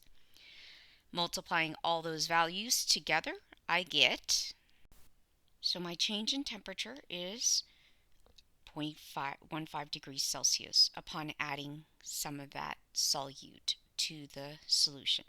So, but water boils, pure water boils at 100 degrees Celsius. We know that this addition of the sodium chloride will elevate the boiling point. So what will it elevate it to? By 15 degrees Celsius. So I'm going to take 100 degrees Celsius, add it to 0.15, and I get 100.15 degrees Celsius. So that's the new boiling point temperature. And that is my answer. I would like you to try this next problem. Pause the video and make sure that you try number 20. I do want to remind you that molecular weight is molar mass, and molar mass is a ratio of grams divided by moles. So it's just a quick reminder so that you can play with the units to see how you get grams divided by moles of adrenaline. And hopefully you see the grams already given to you. You just have to do the moles. So go ahead and work through it, and I'll explain the problem afterwards. Okay, so hopefully you've tried your best at working through the problem critically. I do want to point out a couple of things. I'm trying to find molar mass. Molar mass is grams of adrenaline over moles of adrenaline. So I'm looking for grams and moles. I have grams of adrenaline right here. I do not have moles of adrenaline. So I'm going to use this whole idea of boiling point elevation. So it kind of cues me into using this equation. And I'm probably going to get to the moles of adrenaline using this molality factor right here. So I substitute it all in.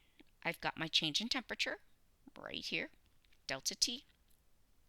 I've got my von Hoff factor. Adrenaline is a covalent compound, assumingly, unless it shows you the formula, but it's a covalent compound. Usually adrenaline, any molecular compound in your body oftentimes is a covalent compound. It's organic. So 1 is the von Hoff factor, and then they gave us the Kb for this. So you don't have to look this up on the purple sheet. If you're given a value, use the value. My task is to find molality. So I found molality through that equation. And I know molality is defined as the moles of solute, in this case adrenaline, over kilograms of solvent.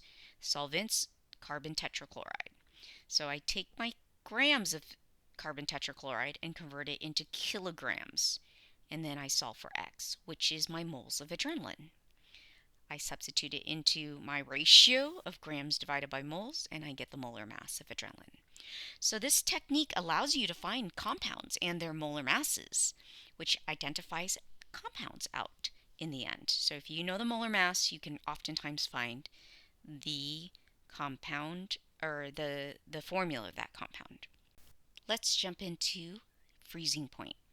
Now we know that adding a solute to a solvent oftentimes lowers the freezing point of the solution. So let's go ahead and discuss the freezing point of our very, very universal solvent, which is water. So water freezes at a temperature of 0 degrees Celsius. And so that is the temperature that we're going to gauge the change in the temperature. I'm going to now read the question and go through the concept as we read the question. So we have here 1 kilogram of ethylene glycol antifreeze, which is this formula. And you use this in your car radiator. And it contains this much water, 4,450 grams of water.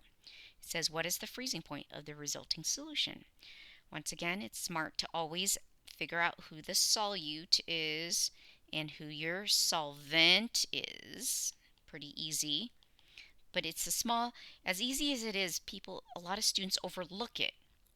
And you shouldn't. You actually should be looking at it and understanding what you're trying to calculate. So you're trying to find delta TF here. So you have all the pieces, hopefully, to work through that. Now, the first thing I'm going to do is calculate molality. Why? Because I need molality if I'm going to use freezing point depression. So molality is taking your moles of solute. Here's my solute. That means I'm going to have to take an extra step to convert my kilograms, which is 1,000, by the way, grams of, should label C2H6O2. And so I'm going to convert that to moles. I'm going to have to figure out the molar mass. 1 mole of C2H6O6. And calculating the molar mass.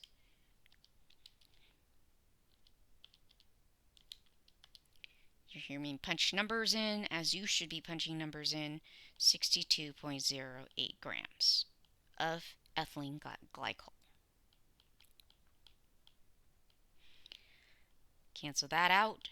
And I'm also going to do, once I have this, I'm actually going to go straight to the molality too. So dividing those two numbers, 1,000 divided by my molar mass gives me 16.11 moles of ethylene glycol, which is C2H6O2. Now if I want to find molality, all I do is divide it by the kilograms of solvent. And my solvent right here is water, and I need to just convert my grams to kilograms. So taking that, 4.50 kilograms of water, and I'm going to label everything. That will give me my molality. Well, once I have that molality, I then can plug it into the freezing point equation to find the change in temperature. So this ends up being 3.62 molal. And again, we always label according to our solute, which is antifreeze, ethylene glycol. Change in temperature, TF equals the von Hoff factor. Since it's covalent, ethylene glycol is made up of nonmetals, so the von Hoff factor is 1. KF, which is water's KF, is, looking up that value, 1.86, and the units for it is degrees Celsius, kilograms over moles. And then the molality was found to be 3.62 molal. And I know molal is these two units, okay, off of the KF constant. So multiplying 1.86 to that number to the molality, I get change in temperature to be 6.73 degrees Celsius. Notice the final unit that doesn't get canceled out. And so, well, we know that water freezes at 0 degrees Celsius, and water's the solvent. So depressing that, going lower, would yield a temperature, a freezing point, that is 0 minus 6.73, which is really negative. So you can actually conceptually think of that answer in the end. Now it's your turn. Your turn to work through example 22. Pause and work through it, please. All right, so I once again took my moles of solute, converted it to, or grams of solute, and converted to moles of solute, and then I divided by the kilograms of solvent, got my molality, and then plugged it into the freezing point depression equation and plugged everything in. I did note that this is magnesium chloride, which dissociates into 3 particles, 1 magnesium ion and 2 chloride ions, totaling 3. So please be very vigilant of that. And then, of course, I found my change in temperature, which, because I know water's freezing point is at 0, it depressed it down below 0, so negative 7.226 degrees Celsius is the freezing point of the water solution. Let's jump to osmotic pressure. Now, when we're dealing with osmosis, we're really looking at the amount of pressure exerted by the water molecules moving into a solution across a semi-permeable membrane. More so than not, you're dealing with osmotic pressure when it comes to cells and the pressure due to concentration gradients from those cells. And so this equation is going to be something you'll see in biology, AP biology, when you get to it. It is involving molarity rather than molality, so be aware of this new unit or a different unit change. There's an ideal gas constant, which is one you're familiar with, 0.0821, and then temperature. The temperature is in Kelvin because of this R constant. So you're using the same R constant that you used when you were dealing with ideal gases. So let's go ahead and calculate the osmotic pressure in example 23. It's asking for osmotic pressure and it gives you the grams of your solute per liter of solution. So water is your solvent. Now, this is in grams per liter. You don't want it in grams per liter. You want it in moles per liter. So I'm going to do a quick gram to mole conversion. Starting off with 35.0 grams per 1 liter of NaCl. So I'm going to take that grams and convert it to moles per liter. So grams of sodium chloride per liter. So 58.44 grams of sodium chloride for every 1 mole of sodium chloride. And when I do that, I get this equaling, and when you divide those two numbers,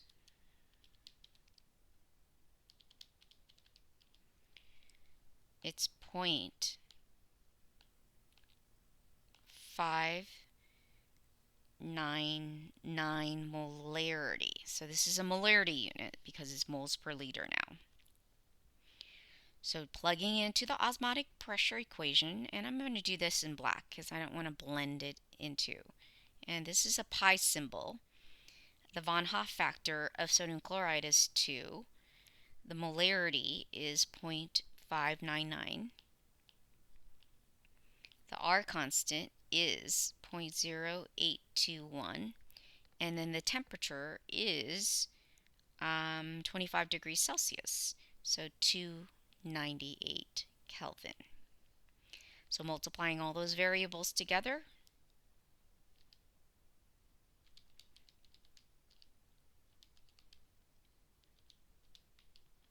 you get osmotic pressure of 29.3. Now,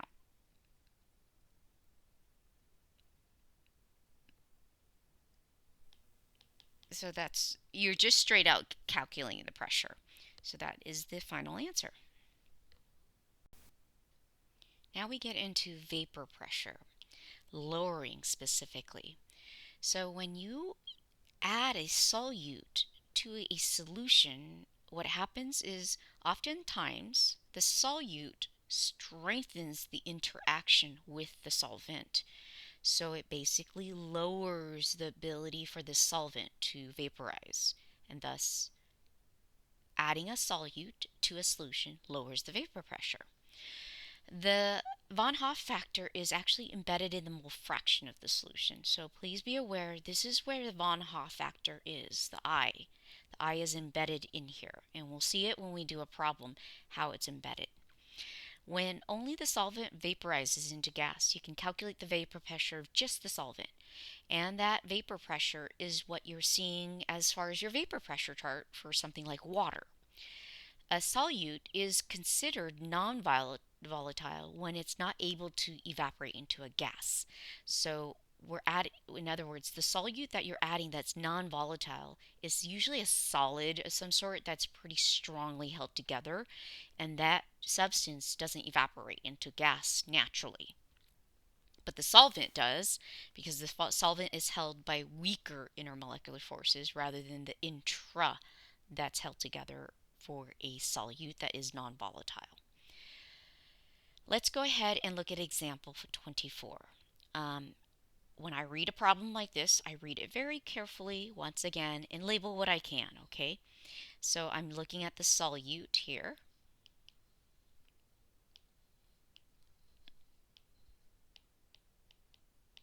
And then I'm adding it to my solvent. So water is my solvent.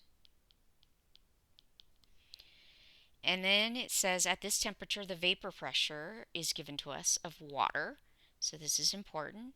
This is going to be my P naught. My P naught is the vapor pressure of the pure solvent. And so this is the vapor pressure pure solvent. And then it gives us also the density. And I know what density is. It's a mass to volume ratio of the solution. So this is the density of the solution.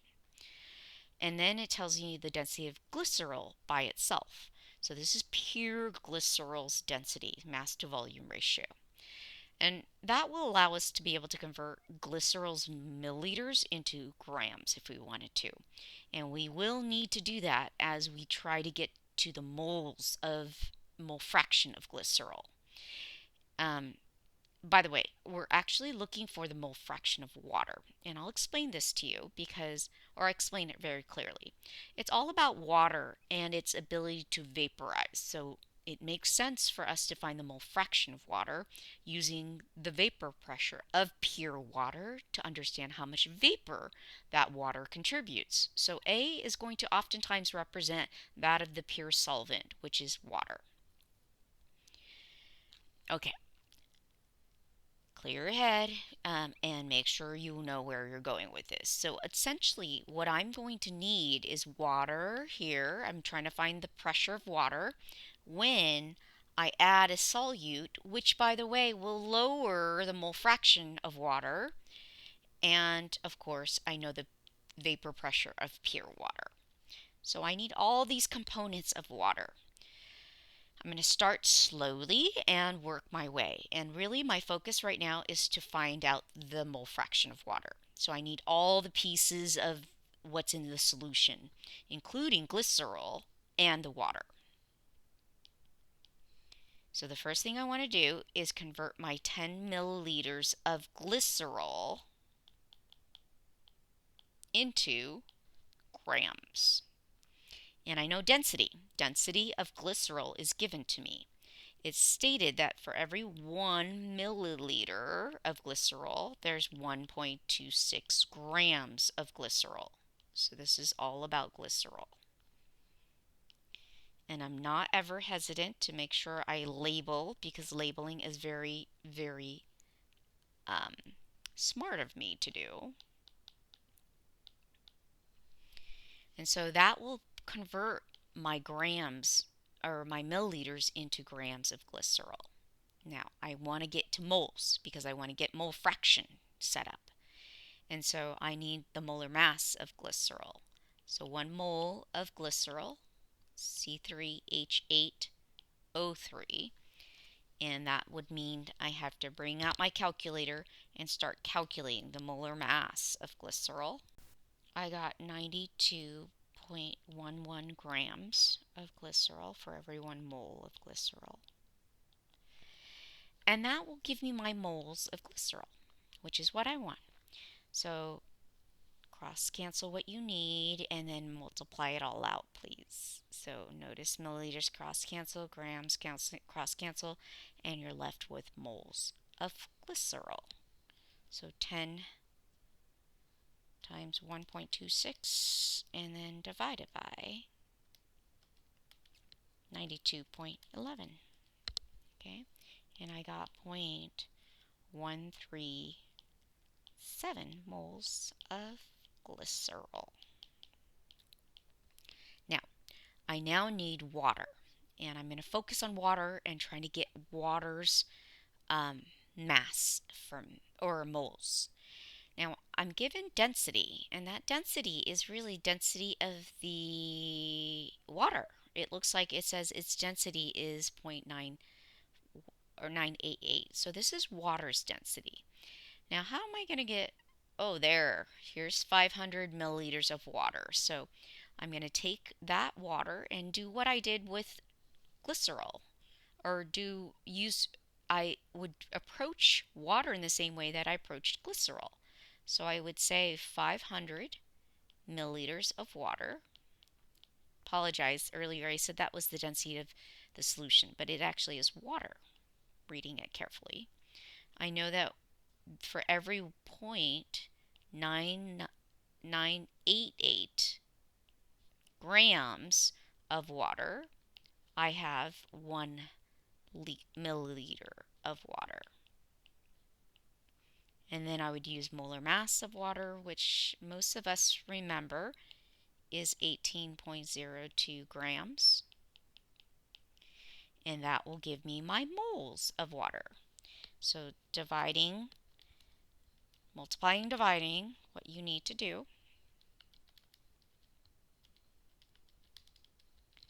will give me 27.4 moles of water.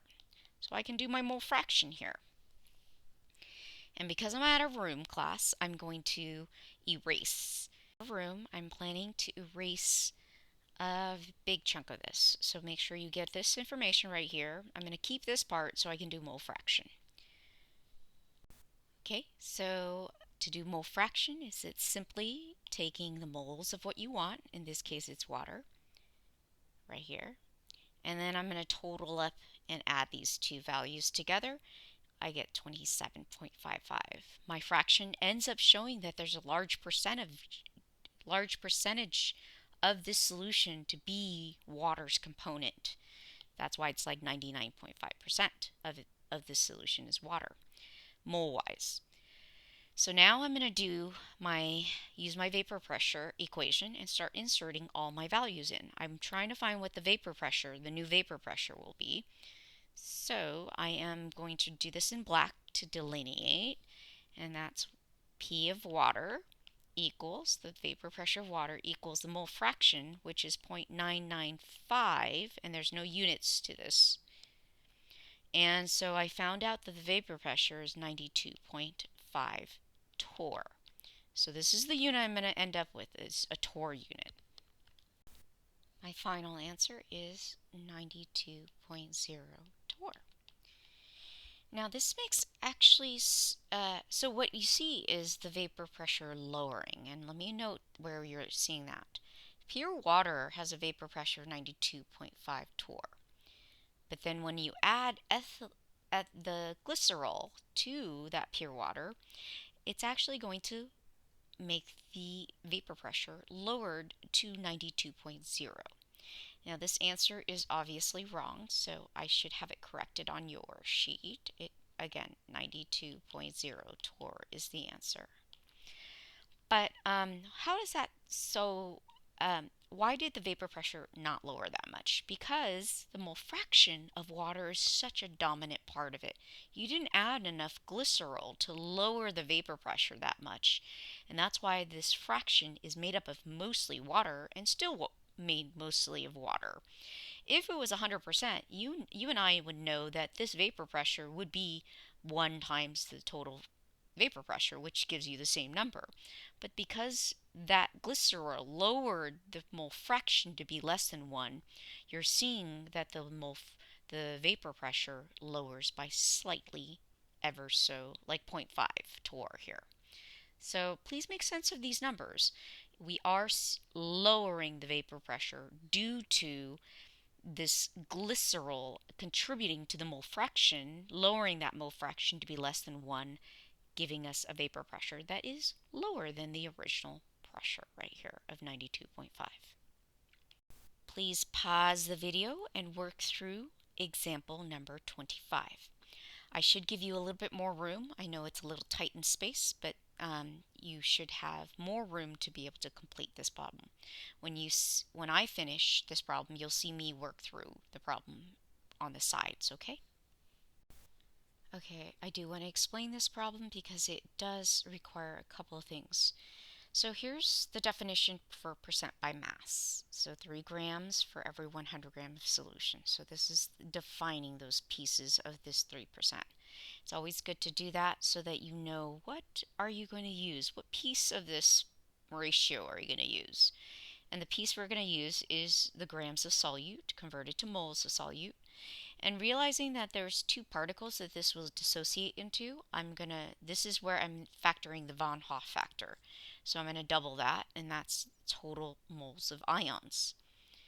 And then the grams of water is discovered or calculated by knowing that if I have 100 grams of solution, 3 of the grams is sodium chloride, that means 97 grams is made up of water. So I divide it by the molar mass to get the moles of water. So here's my moles of water, here's my moles total, both of the ions plus the water. And so I now can divide these numbers and get your mole fraction. So now I'm going to set up the pressure. So I need the pressure of the water. I'm trying to find the vapor pressure of the water. So that means I need the mole fraction of the water times pure water's vapor pressure. So I'm going to look for, since I'm not given pure water's vapor pressure, I do know the temperature is 25 degrees Celsius. So I can look at my purple sheet and I should be able to get pure water's vapor pressure at 25 degrees Celsius. And that is 23.8 millimeters of mercury. And then the mole fraction I discovered when I divided my numbers.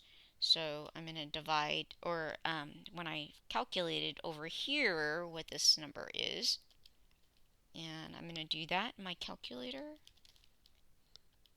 and I get a mole fraction of really a high percentage of water. So I wouldn't expect this vapor pressure to lower that much. And the mole fraction is 0.981. And then I solve for the vapor pressure. So multiplying those two numbers, I get a vapor pressure that is 23.3 millimeters of mercury. And that matches the answer. Now, what if our solute vaporizes?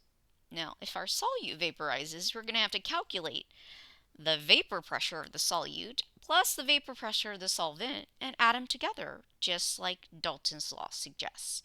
So we're going to calculate to get the total pressure, we're going to have to figure out the vapor pressure of both the solute and the solvent and add them together. So that's what is explained here.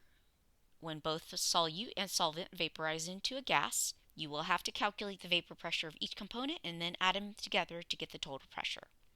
The solute is considered volatile, which means it will evaporate easily into a gas. So let's go ahead and look at this example problem, and we're going to have to divvy it up into the two parts, the solute and the solvent. Whoever is more, it looks like this must be the solvent. And this is the solute. But both of them vaporize. And how do I know that? Is because we're given the vapor pressure of cyclohexene. And we're also given acetone's vapor pressure, which tells us that they both have to be considered into the calculation. So I'm going to separate this into two parts, okay? Which, by the way, I will eventually add up together in the end. So my first part is cyclohexene. And to do cyclohexene, I need to, so this is the cyclohexene side, okay? And then this is the acetone side. What do I want out of this? I need the pressure of cyclohexene, and I need the mole fraction of cyclohexene, and I need the pure cyclohexene's vapor pressure. This is only of just cyclohexene by itself. Likewise, I need to find the vapor pressure of acetone. I need the mole fraction of acetone, and I need pure acetone, pure without any solute added, and that was given to us. So the first thing I need to do is find the mole fraction. So how do I find the mole fraction of cyclohexene? Well, part moles of cyclohexene was given to us. Super nice. And then we add the moles total of both cyclohexene and acetone, which is also given to us. And that will give me my mole fraction. So the vapor pressure of cyclohexene that it contributes is based on this mole fraction times it by the vapor pressure of pure cyclohexene without any solute in it. So dividing,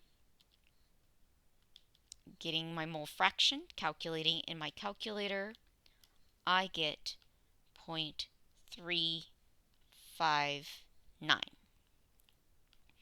And the vapor pressure of pure cyclohexene is 97.6 torr. So multiplying that, I get cyclohexene as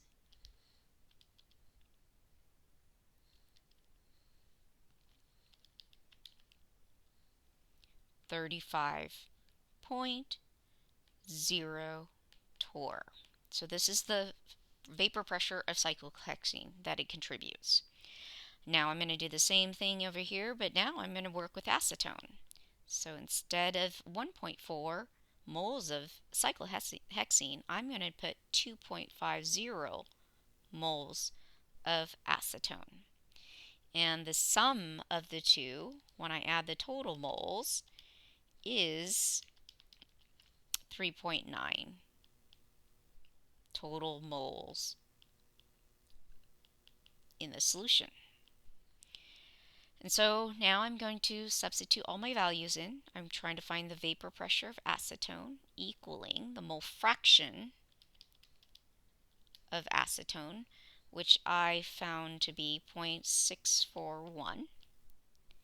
Now, depending on what acetone's vapor pressure is, it's very significantly larger than cyclohexane's vapor pressure, which means it's going to contribute more pressure. More of it's going to vaporize.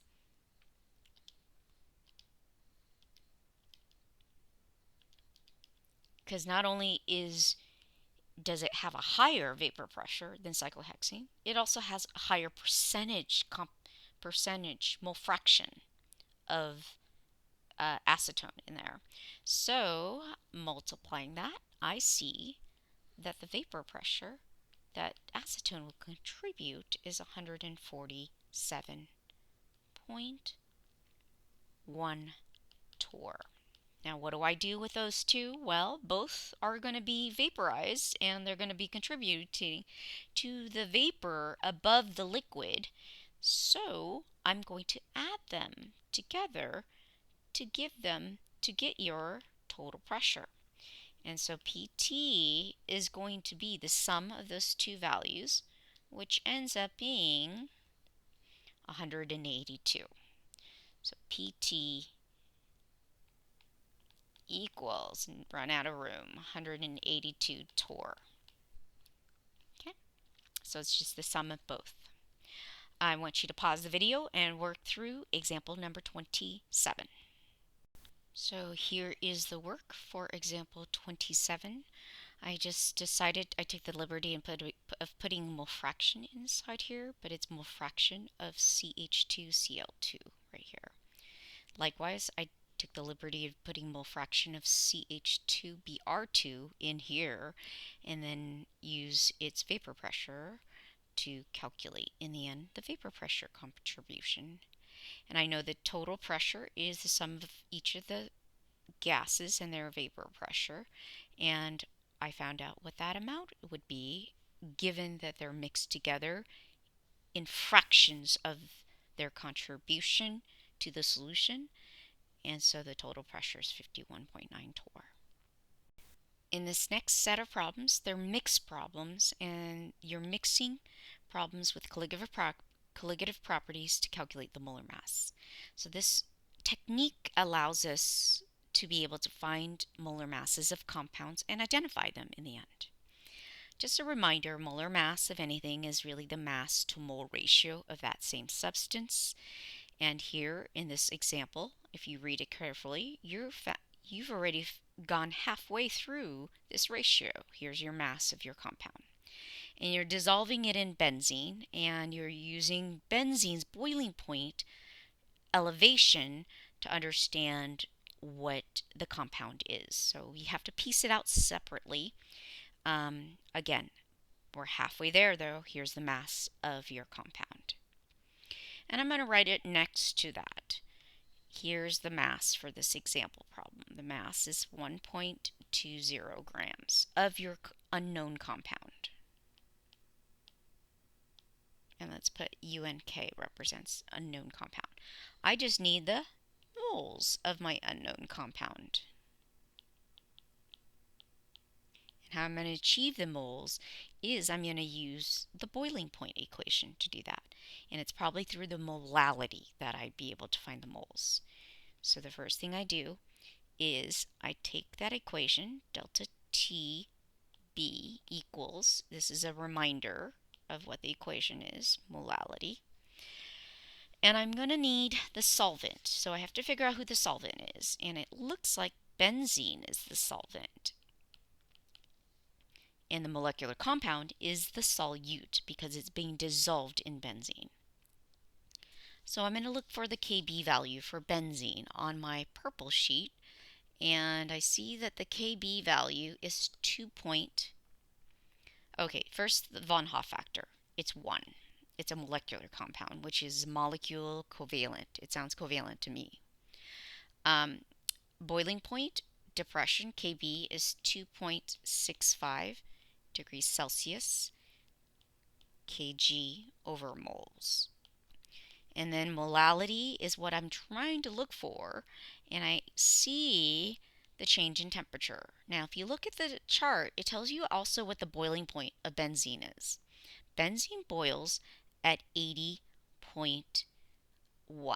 So benzene boils at 80.1. And the boiling point elevates to 80.94. So I'm going to take 80.94 and subtract 80.1 because it elevated. It went from 80.1, which is pure benzene, and then the boiling point of the solution elevates to 80.94. So there's a very small change, but nonetheless, it elevated. The molecular compound elevated the boiling point of benzene. So subtracting those two values, you get 0.84. And so I'm going to keep on solving this equation, and I'm trying to get to the molality. So I'm just leaving the numbers. So solving for molality, I get a value of 0.317. Now I know what molality is. I'm going to use that definition to get me to the moles of my solute. And that means I need my X, which is my moles of solute, unknown to me. But I do know the molality, that ratio equaling this 0.317. And I know my solvent, and I know the mass of my solvent, which is 20.0 grams. And I'm going to convert the 20.0 grams into kilograms of benzene in this case. Okay? And then I'll solve for my X, which is my moles of solute. And my final answer is 0.00634 moles of my compound, my unknown compound. And we know that all I needed in the first place was just that moles of unknown compound. So I'm going to substitute that value into my moles of unknown compound, which is 0.00634.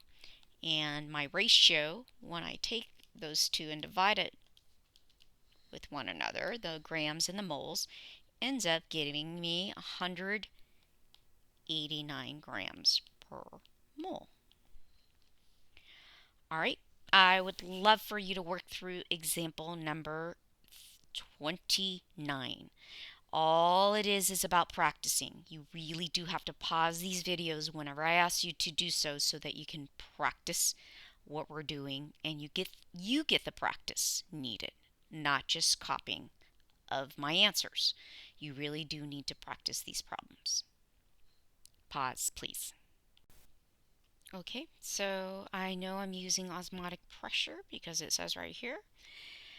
I write down the equation and I convert. And the funny thing is, I was writing 3.61 torr down And then I realized, whoa, this is an ATM. But it was only because I was writing the units out that I noticed the inconsistency of the units. So I converted it into ATM by dividing by 760. Now in doing so, I, again, always making set sure that my units are consistent. My answer ends up being this for the molarity, and then I define molarity as what it is to find my moles of solute in the end, which is up here on top of the ratio of molarity. My liters of solution is given to me as 150 liters of solution, exactly stated here. So that's why I know to put that liters down here. And so I solve for X, which is my moles of solute. I plug it into my grams over mole ratio, and I get the molar mass. Now the molar mass is really gigantic of a number, so I wanted to maintain 3 sig figs, so I put it in scientific notation here. And my answer matches up in the end. All right, let's get into solution stoichiometry. Now, whenever I think of stoich, I'm thinking of moles. So concentration units provide access to mole units, which in turn allows us to use mole ratio in a balanced equation to do solution stoichiometry. A common method of doing stoichiometry as ionic compounds must be made into solutions of specific concentrations to react. And so that's why you're oftentimes seeing solution stoich, these units of solutions which are aqueous solutions, um, involved in this in calculating stoichiometry. So the most frequent concentration unit for solution stoich is molarity. And the reason why it's nice and frequent is because we like to access the mole of the solute, which is right here. And to do so, we just multiply molarity times volume, because molarity times the volume gives you the moles of solute, as you see up here. And so it's good to know this. Molarity times volume gives you moles, and you'll notice the units canceling out as far as the liters between the word molarity, which is a ratio of moles per liter, times it by liters, which is the volume, you get your mole units in the end. In terms of stoichiometry as a general idea, we now know several routes to get to moles, whether it's through the gas laws, PV equals nRT, or even the STP conditions where there's molar volume conversion that you can convert between liters to moles pretty easily. But we also can do it through density, through molar mass, through mass, Avogadro's number, also number of particles. We can convert it to moles pretty easily. Now we know all these variety of ways to find moles in these units. So take a look at where the moles are. For the percent by mass and percent by volume, it's quite difficult to get to moles, but it's not impossible. So we can get to the mass of A, which then allows us to get to the moles of A. The volume requires us to get to mass somehow, and that's through density. So you're actually, if you're given the percent by volume, you need to be given density so you can convert it to mass, which converts to moles very nicely if we know the substance. Mole fraction is quite easy. Also, you see the mole units. So these 3 units, molarity, molality, and mole fraction, allows us to really get to the mole units quite quickly and easily. But the other 2, a little bit more challenging, but not impossible. Right here in example 30, I'm asked how many milliliters of this molar concentration, 1.5 molar concentration of nitric acid, is required to react with copper 2 oxide or copper 1 oxide. Now, how do I know this is a stoich problem? Because there's a reaction going on between 2 different substances. And so I need to know the stoichiometry relationship, the stoichiometric relationship. And it looks like it's a 14:3 mole ratio. So I know I'm going to have to first convert this to grams. So I take my copper 1 oxide, so I take the grams of it, and I convert it to moles. And the molar mass of copper is on your periodic table, looking it up, 63.55. And since there's 2 of them, got to multiply by 2 and then add 16, which is oxygens, it ends up being 143.1 grams of copper 1 oxide to every 1 mole of copper 1 oxide. Divide those, but then I'm not going to stop here. I want to get to the moles of nitric acid. Why? Because I want to use molarity to figure out the liters of solution. So my mapping is to try to get to nitric acid. And for every 3 moles of copper 1 oxide, there's 14 moles of nitric acid. There I will get to my moles. And so I am going to take 100, multiply it by 14, and then divide it by the product of the molar mass times 3. And I get 3.26 moles of nitric acid. Now with that, class, I'm going to use molarity to define what I need out of this, which is the liters of solution. So my goal is to try to get this liters of solution. So I'm going to substitute everything. I'm going to move it over.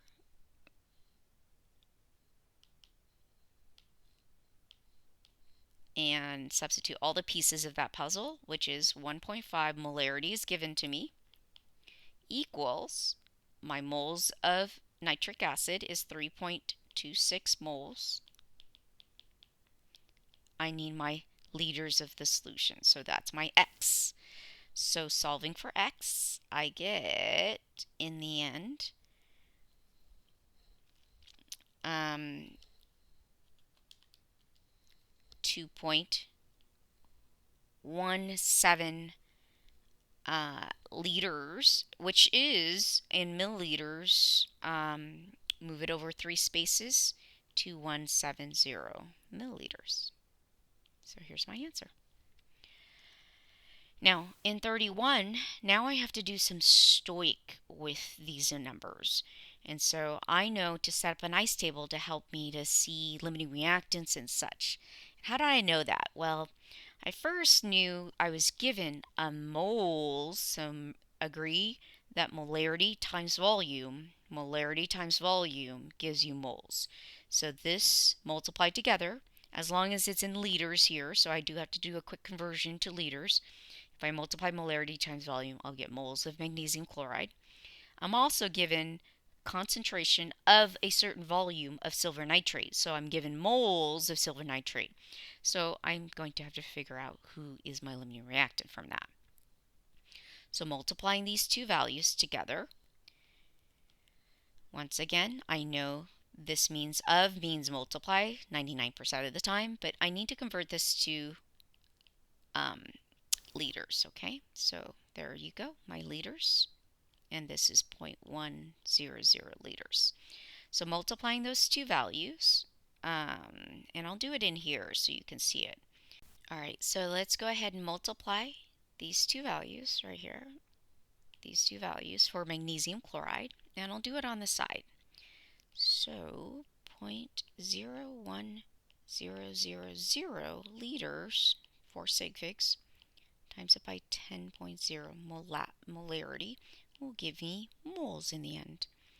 And so multiplying 10 times the 0.01 gives me 0.10 moles. Oh, add another 0. Moles of magnesium chloride. I'll polish that up a little bit.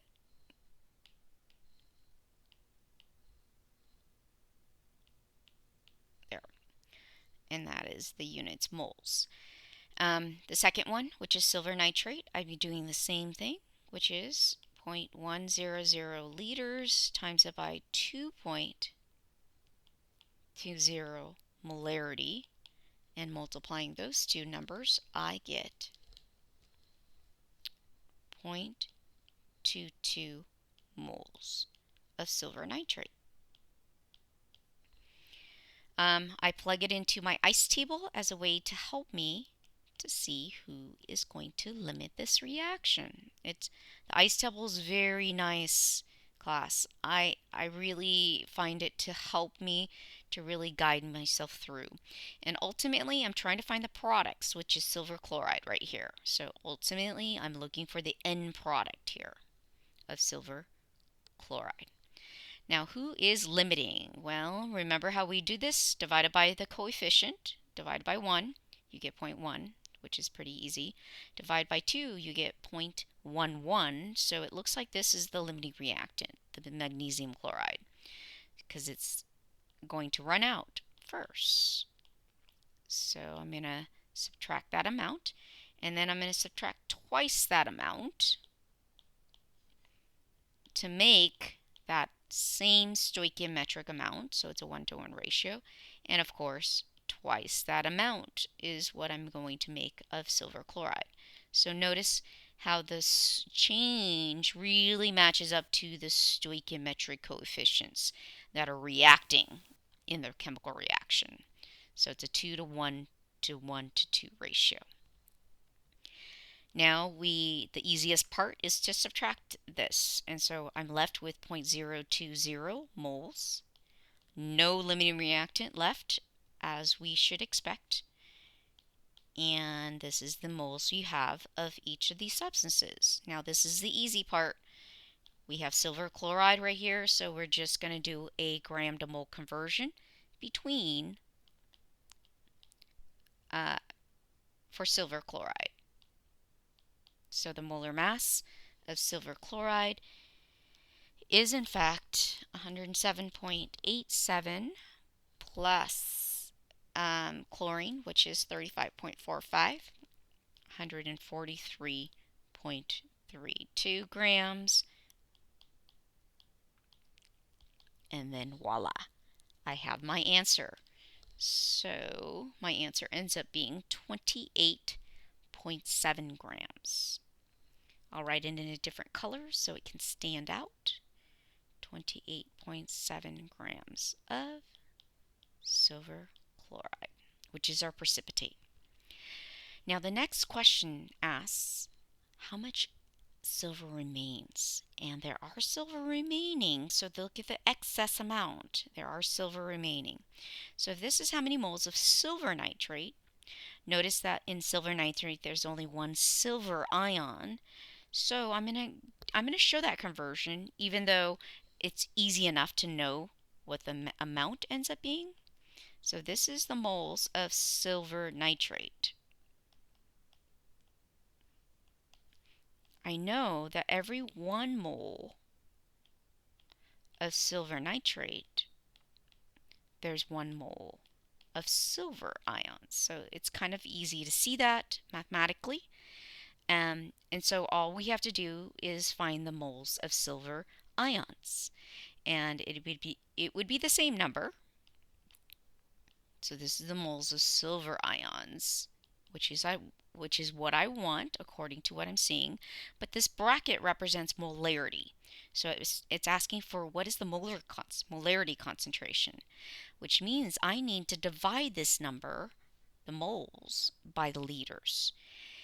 And accordingly, I notice that the volume has changed when I added these two together. What is the total volume? Well, the total volume of the solution is 10 plus 100 milliliters, so it's 110 milliliters.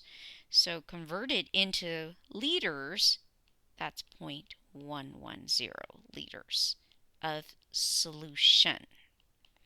And so you divide those two numbers, you get 0.182 molarity of silver ions that are in excess. So your task now is to pause the video and work through 32, 33, and 34. And they'll be asking, of course, different types of questions you want to really follow through. And ice it as a way to help you. And that's why the ice tables are there provided for you. In some cases, in others, not so much. So you do want to make sure if you need to ice it, go for it, okay? When you unpause, you'll see all the answers written out. But work through it yourself first. This is how you get your practice as needed. So go ahead and record and check out the work and make sure you understand every single problem leading to the final answer to each one of these problems, okay? Be careful with this problem because there is 2 hydrogen ions for every 1 mole of sulfuric acid. So you really do have to make sure you consider the 2 moles that's in each mole of hydrogen peroxide or sulfuric acid, sorry. So 2 hydrogen ions to every 1 mole of this sulfuric acid. Let's dive into solution stoic and how we represent things on a particulate level. Just a really quick reminder, we're drawing here how water interacts with potassium nitrate to make an aqueous solution. So we're showing how this is happening on a molecular level. Make sure you know to the negative nitrate ion versus the positive potassium ion how to orient water around each of these ions and show the shell of hydration that's occurring as potassium nitrate dissolves. So when we model solutions in chemistry, we model it with regards to the moles, the number of moles given a certain volume that it's in. And so oftentimes we will see volume to be a variable that we should take into account as we calculate how many moles and particles are in here. So it says right here, rank the 6 solutions below or on the right in order by increasing molarity. And molarity is, as a reminder, moles per liter. Moles of solute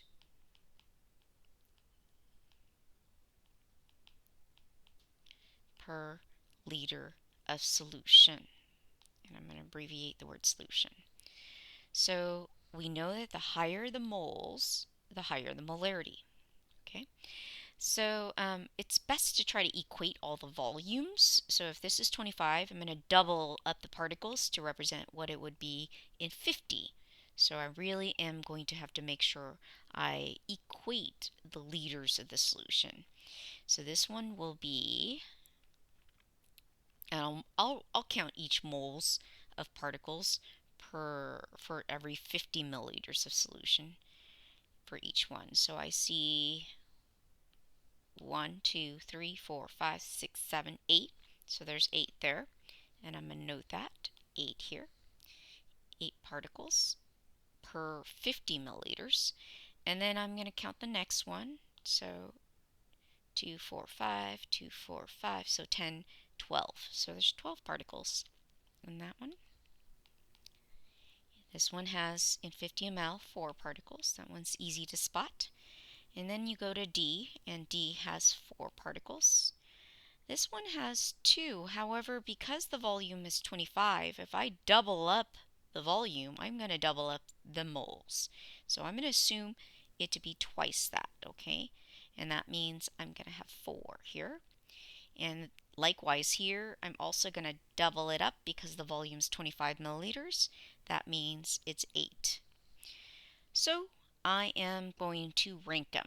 I'm ranking them in order of increasing molarity. So I'm going to go from lowest molarity, which is 4. So C, looks like C is equal to D, which is equal to E, and then I'm going to start ranking them. So those are all equal. Then comes A, which is also equal to F. And then, last but not least, the highest concentration is B. So that's ranking order.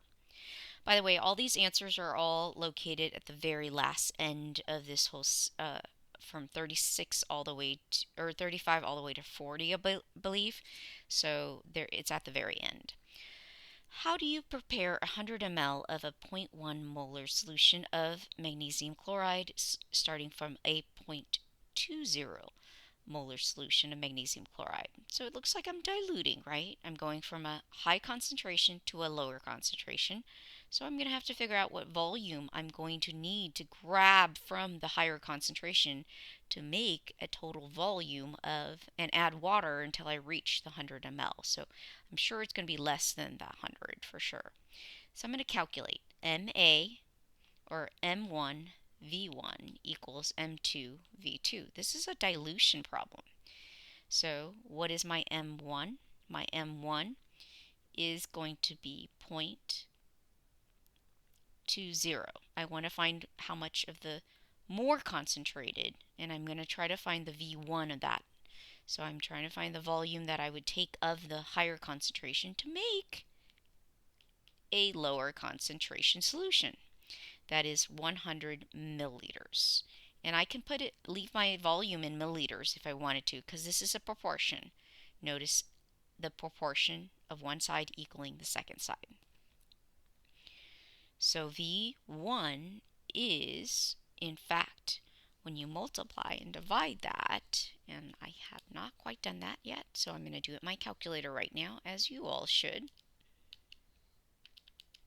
I get 50 ml. So what would I do to do this? So I would take 50 ml, which is V1 here, of my highly concentrated 0.2 molar solution, and I would pour it into a flask, a volumetric flask that reads up to, the mark reads right to 100 milliliter, and so I pour it into that volumetric flask, the 50 ml of that concentrated 0.2 molar solution, and then I would add about 50 ml more of the distilled water to make my new concentration, which is half that concentration. So I took half the solution, half the volume of the more concentrated to make twice that volume of the lesser concentration. And that's what I would do to prepare my solution. And I would add water until I hit the mark and continue stirring because there's still a little bit of volume contraction. So I'm going to add water until the volume stops contracting and I hit 100 milliliters of my solution, which is where the mark is for my 100 milliliter volumetric flask. Below you are shown a representation of 0.2 molar KCl. Draw what you would expect a 0.1 molar would look like, given what you see here. So if you notice, you'll count. Pretend this is the 0.2. So I'll write that in. This is the 0.2 molar. I'm trying to get the 0.1 molar in there. So it looks like it's half the concentration, right? If you look at the numbers, it's half the concentration. So I would represent half whatever this concentration is. It looks like I have 4 KCLs in essence. So I'm going to have half of that, which means 2 K pluses and 2 Cl minuses. That would be half the concentration, half the moles. In 36, draw a picture to show what species are present after the reaction takes place. Concentrations of ions microscales shown should be representative of their actual concentrations on a macroscale. So it really is saying the moles is really the number of particles, small particles. So using the provided pictures. So let's go ahead and write the reaction. I do have my products here, so this is what I see as my precipitate forming, a solid, and then I see some spectator ions, and I also see some calcium here, which means this calcium, whatever the reactant is with calcium, it probably is going to be a excess amount of it. So let's go ahead and work backwards. This is a backward working problem. So I have here 2 products, calcium nitrate, and one is a solid. The other one is magnesium nitrate, I'm assuming, NO3, 2, and this is aqueous, so it's soluble. Which means if I go double replace this, so I'm going backwards with the double replacement, now the magnesium is with the sulfate and the calcium is with the nitrate. So that is my reactant. So calcium with nitrate, aqueous, and then magnesium with the sulfate, aqueous. And check to see if it's balanced, and it looks balanced. Now, who are the spectator ions? Well, the spectator ions look like it's always your source with your aqueous. So here's your aqueous products. So it must be a little silver or magnesium and nitrate, and that's why you see a whole bunch of magnesium and nitrates in this solution. So let's write that out. Magnesium ions, so it has to be an ion, so it's Mg2 plus, and then nitrate ions. Who is the limiting? Now, like I said, because I see an excess amount of calcium here, it looks like this magnesium sulfate is the limiting, but specifically the sulfate ion. That's why I don't see any sulfate ions as spectator ions. So it's magnesium sulfate must be the Lr.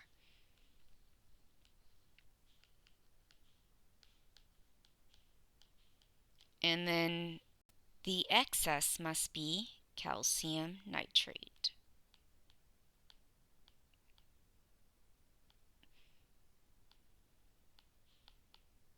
But you're going, why is nitrate not, uh, well, nitrate, whether it's at the beginning or the end, is still a spectator ion because it's aqueous here and it's still aqueous here. So you're still going to have a bunch of nitrates in the end. So yeah, but the calcium is going to be your excess. Notice it's in excess here, even though it's a part of the precipitate. Now, what concentrations of each reaction would yield 2 molar, 2 molar, assuming that each one of these is a 1 molar solution of calcium sulfate. So let's figure out what the concentration has to be to yield this 2 molar in the end. Now, I'm going to put the numbers up above here to help us as we see this. It's all about seeing it, okay? So it starts off with, I know since I'm making 2 molar here of the products right here, so I'm going to put 2 molar. I know that because this is the Lr right here, Lr, and this is the Er, I know I can source back my products from the Lr. So this amount right here must be 2 molar as well. But now the Er, knowing that this is Er and there's 1 molar left over, means they're stoichiometrically the same, so it should be 2 molars here, but there's an excess of 1 molar, so that's 3 molars in the end. If you can map through the reverse thinking, this is a very much critical thinking question. Now that means how much are we going to make of the products? And the products is going to be, based on the limiting reactant, this is also 2 molar in the end. And that's why I see 2 magnesium ions here. Now the nitrate, it's actually 4 times that. So 2 molar means because each mole has twice the nitrate, so there should be 4. So 1, 2, 3, 4. But, hold on. We have 2 more from this extra 1 molar, so it should be 6. So 1, 2, 3, 4, 5, 6. So the logic really does prevail to show that these are the concentrations of your reactants right here. 3 molar of calcium nitrate and 2 molar of magnesium sulfate. It's very much a high critical thinking question because you have to work backwards as you're thinking through this, given this model here. All right, let's go and work on number 37. It says right here, you're having equal volumes of equal molars of potassium sulfide. We do have to know what potassium sulfide looks like, balancing wise, our formula. Potassium has a +1 charge, sulfite has a -2, so it's K2S. Copper 1 chloride is, copper has a 1 plus charge, as the Roman numeral 1 suggests. Chloride is -1, so it's just CuCl. So when you write a balance equation for this, CuCl, and you're mixing them, the word solution means they're aqueous. So K2S, also aqueous as well. It's reacting to form. Now let's do our double replacement. Hopefully you notice that there's two compounds. You're going to double replace the cations, or you can do the anions if you so choose to. But now copper is with sulfide, and there's two to neutralize, electrically neutralize that ionic compound. And then there's KCl. Now, I do have to look at my solubility table, and it looks like I do have a salt precipitating out according to my pink solubility table, and that's copper 1 sulfide. This is aqueous, of course, according to my table. Let's balance this equation out, and let's see how this works. 2 here, 1 here, 2 here, and then 1. Spectator ions, I see quite a few. I'm going to look for the aqueous. This is aqueous, aqueous, and aqueous. Specifically in the products, I see potassium and chloride. Being aqueous is going to be a spectator ion. It's not going to be a part of the reaction. So my answer to that is potassium ions as well as chloride ions are both spectator ions. Who is the limiting reactant? Well, if you have equal molars, so imagine equal amounts of these two, you know the one that runs out first is going to be this one. You need twice as much of this. So this is your limiting reactant. Copper 1 chloride is your limiting reactant. CuCl is your LR. That means K2S is your ER. Draw the resulting solution. So let's draw the resulting solution. Now I'm going to make some numbers up, and I'm going to try to make some easy numbers. 2 molar would be the equal molar solutions of both of them that you would react, okay? So I'm going to treat it as 2. Why 2? Because the highest coefficient is 2 here, so I'm going to treat it as 2 just in case I have to half anything. And I do. I actually started off with assuming it was 1 molar, but then I found out that I was getting half a molar, and that's difficult to represent. So I decided 2 molar.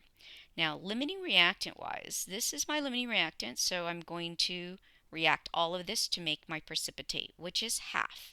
So what's half of 2? Half of 2 is in fact 1 molar. And then how much product is going to be discerned from that? So you're going to form 2 molar here. So when I draw this, my solution, all I have to do is draw my precipitate down here, and it's just going to be one of it. So copper 1 sulfide is down here in one of them. And the rest of the ions are spectator ions, or excess amount of an excess reactant. And so I'm going to draw all the rest in red. I should see, because I used up all the copper, 2 molar of it, and that's where you see the 2. That leaves me with 2 molar of the chloride ions, which is going to be a spectator ion. So there's 2 of these chloride ions. I'm going to represent that by drawing 2 chloride ions. And then I go over to the excess reactant. I know that some of the sulfide ion is going to get used up. How much? Only one of them. And I have 2, according to the 2 molar I have. So that means I'm going to have 1 sulfide ion left over. And then I'm also going to have potassiums. And since potassium ion is in fact a spectator ion, if I have 2 molar of it, and there's 2 here for each mole of this potassium sulfide, if I have 2 molar of it, that means I have 4. 2 times 2 is 4 potassium ions. So I'm going to represent 4 potassium ions that are spectator ions.